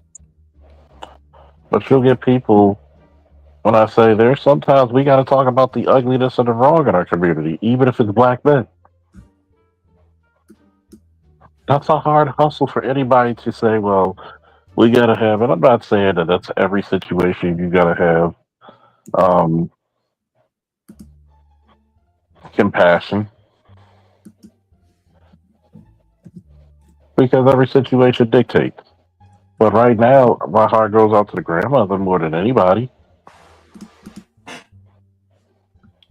These people need to be caught and taken off the fucking streets. And if the black community don't want to face the reality that we got to clean out some element before anything else. So what's the point? Yes, we still need to do the act of talking about the racism, talking about the miseducation, talking about the defranchisement of our communities, yeah. But we got to simultaneously do the work of cleaning out our house too. Well, that's not being a cone. That's being realistic. Right. You can't allow bad actors. And remember what I always tell you: there's always the 3% that rules it for the 97. It doesn't take much, just 3%. And those 3% of people who do crazy acts like that will always smear a red scarlet letter across your face.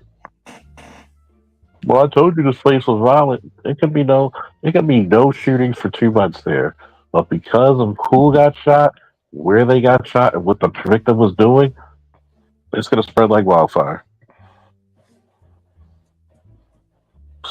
Ask me how I know. That's how it goes. Just no different than the police. You get one bad actor, everybody gets labeled. Yeah, people just got to be careful out there. Even if Yeah. you're doing good, you know. They say good ain't good enough no more. Yeah, and I'm glad you said that because that's one of the biggest issues right there is that good intentions pave the road to hell sometimes. And trying to help your people is often one of the biggest backstabbers we've seen in our community. It's scary because you don't want to be that person to shut down, but You can't blame so many people when they don't want to help. And stuff like this goes on. And so this last one here, well, I ain't gonna do the Diddy one, but this last one here says man armed with knife got shot and killed by a customer at Cerritos. That's out here restaurant. I think the restaurant's called Lucille's.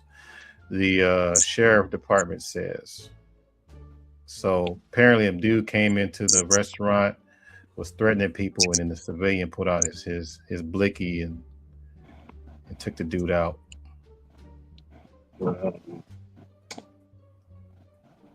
Job well done. Yeah, ain't nothing to see here. Job well done. Finish food. Eat your fries. If this man is being a threat to people's lives, an immediate threat, there's nowhere to go, and he gets shot, I mean, fuck around and find out. If this guy's an immediate threat to somebody's life and he protected life, hey, no harm, no foul. That was deep. All right. I've been holding it for a while. I got to use it. Hey. Woo, get yourself some rest, man. I appreciate y'all coming through, making this a good live again. I'm trying. Later, man. Later to you. Take care, sir. And appreciate everybody coming through. Look like Lewis is probably asleep as well, or doing the Lord's work. But let me give a shout out to my 2 super chats here. We got Brother Horace, gave me a 10, and Brother Mr. Z, known as Black in Effect, gave me a 5. Appreciate you guys for these super chats. Appreciate BGS and Brother Lewis for the shares, and anyone else that did.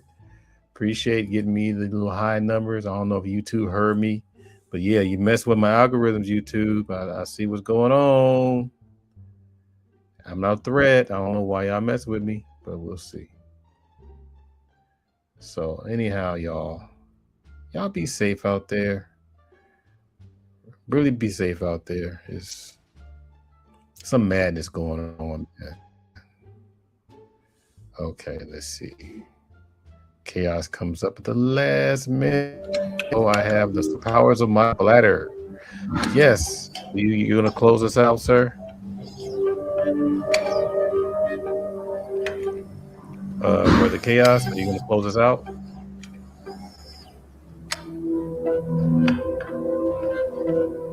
What is he doing? Is he watching something? Mr. Chaos Rain. Hear me? Yeah, we're about to close out, sir. So you have any last words before I should hit the button? One thing I'd say is be good to yourself. Oh, and to let people know, I did find the book from what's his name, Esther. I did find the actual book, the old version. You might not heard about it. This is from BJ Stream about Manipulate Man. I don't know if you ever read it. I don't think you read it before. Art. Okay. Yeah, it's very interesting to read. I found a mass for highlights in daily, so I had to look for that PDF. I might get the physical book, to be honest with you, because it look like a good book to have in your library, you know. Well, appreciate you sharing. I'm quite sure people that's in the playback will probably listen to it and look it up. Well, they had to rewind all the way to the end. But one thing I do want to say in regards to I was trying to say earlier before I was interrupted. They too many young girls nowadays are fast because it's a failure of the parents. Something has happened to a lot of these young girls and boys, but mostly the girls, when they have to turn to a certain age, either they already, got that, there's that time of year when they reach that so-called, crimson, if you know what I mean, that might be many reasons, but usually that's not how things go. Children, when they get to a point, especially girls, from what I remember, don't get to a point that they want to engage in intercourse. It don't really work like that. Usually if they're a little older, maybe about 13 and younger, yeah, something has happened. You get me? And there's a rumor that she was potentially pregnant. Oh wow. Okay. That's the rumor. So for this woman to shoot this young man in the head is criminal in his act, especially if you find him in the bed. That tells me, what are you not doing with your daughter? Because if he's able to bring a boy that's over a legal age, what else she's been doing? Mm. Because there's no hell. This is your house, so if you're the mother paying the bills, you don't know what's going on in your house. You know the old saying, Art. Most parents back in the old day, I'm not sure if it's now, depending on millennials or Gen Zs, they let their children close the doors in their rooms. Yeah, and lock them. No, that's too much. That's too much effing freedom. Their doors should be staying open at all times. Personally, if they're closing doors at these new parents, that tells me something's not right here. Yeah, the parents are, I don't know what's up with these parents. They're too lenient, and I think the reason why that is because I might have gone through some form of beating, and they feel that the way how they were grouped, they don't want their children to go through. I understand it, but you're the parent. You have to instill order, structure, and some form of discipline. And if you're gonna do that, we gotta be personal honest. To be better than our parents, if we're going to engage in some form of discipline, wherever measures of discipline is carried out, we have to understand and tell them why they're being punished. The problem is we just doing things like what our old parents do. We're not explaining to these kids. You just want to do something without explaining why you're doing this. Because if you don't do this, they're not gonna have an understanding. You figure it's doing because you abuse them, and then they're gonna have less respect for you. So for most parents nowadays, they feel in their mind, some of them, not all of them, that it's better to just do the punishment or don't give them no punishment, but try to be like their friends. And we see how this ends up being friends with your kids. You have these problems. Right. Too much problems. And you're a parent yourself. You have, I think, 2 boys, maybe adult boys now. Just one son. Oh, what's okay? Imagine she had a daughter, Bart. And I mean, things be different. I know it's what it was. Stephen A. Smith with his daughter. How she said she gonna want him to be in the nurse home. And let's be frank, say, for most people that's future fathers that with daughters, we have to be more instilled with our daughters, really, because if we want them to be the woman to be for tomorrow, we want to shape them the way how we want them to see fit. And I think we're being too lenient with the girls for a lot of fathers. Mm-hmm. And that should not be. They should be as firm to understand the world works just like the boys. And if we don't do that with the girls, you have to worry about them, like Chris Rock said, being on the pole. You just give them the keys to be in the pole completely. Right. That's all how right, my brother. So I'm about to head on out. All right. I appreciate you sharing with us, and hopefully people listen to all that on the playback and get some gems from you, sir. Well, if you put timestamps will help, but that's up to you. You don't have to really put specific timestamps, but I think if you do like increments of like hour segments, I think it make it easier for most people. I gotta teach myself how to do that. So because I like when the I'll do this, Art. The next time we go stream, I'll put in the back chat what type of things you put and you just put it on your channel. It's simple. I can't do it now because it's late, But there's a thing you could put, like you could just put in your comment section, and that if you save it, or you can put in your description of your videos. Either way, it works the same way. It will act as timestamps. Yeah, because I do have these categories that are down there, so timestamps should really go down good with those. And keep in mind, I'm not sure if you're a person write down when you go back to replay most of your streams, which I don't know if you do that. If your stream is very long, I hardly ever do that unless somebody wants me to relook at something. Okay. The next best thing would do. Yeah, matter I'll tell you this on the back chat and just for one minute. I don't want to tell people that's too much of a secret. You get me? Understood. Yeah. But nature is calling me, and I've been trying to hold these doors open like that King video or that King game where you're trying to get these little blocks in before a dragon gets me. So I've been trying to hold this for a while. Because usually somebody has a long spiel and I go ahead and use it, but I didn't have time to do all that. So, okay. But yeah, I appreciate you coming through, fam. I'm gonna go ahead and end this and close out and thank everybody for coming through. All right, thank you, sir, once again, and appreciate everybody coming through. And you already know the story. Peace and hair grease.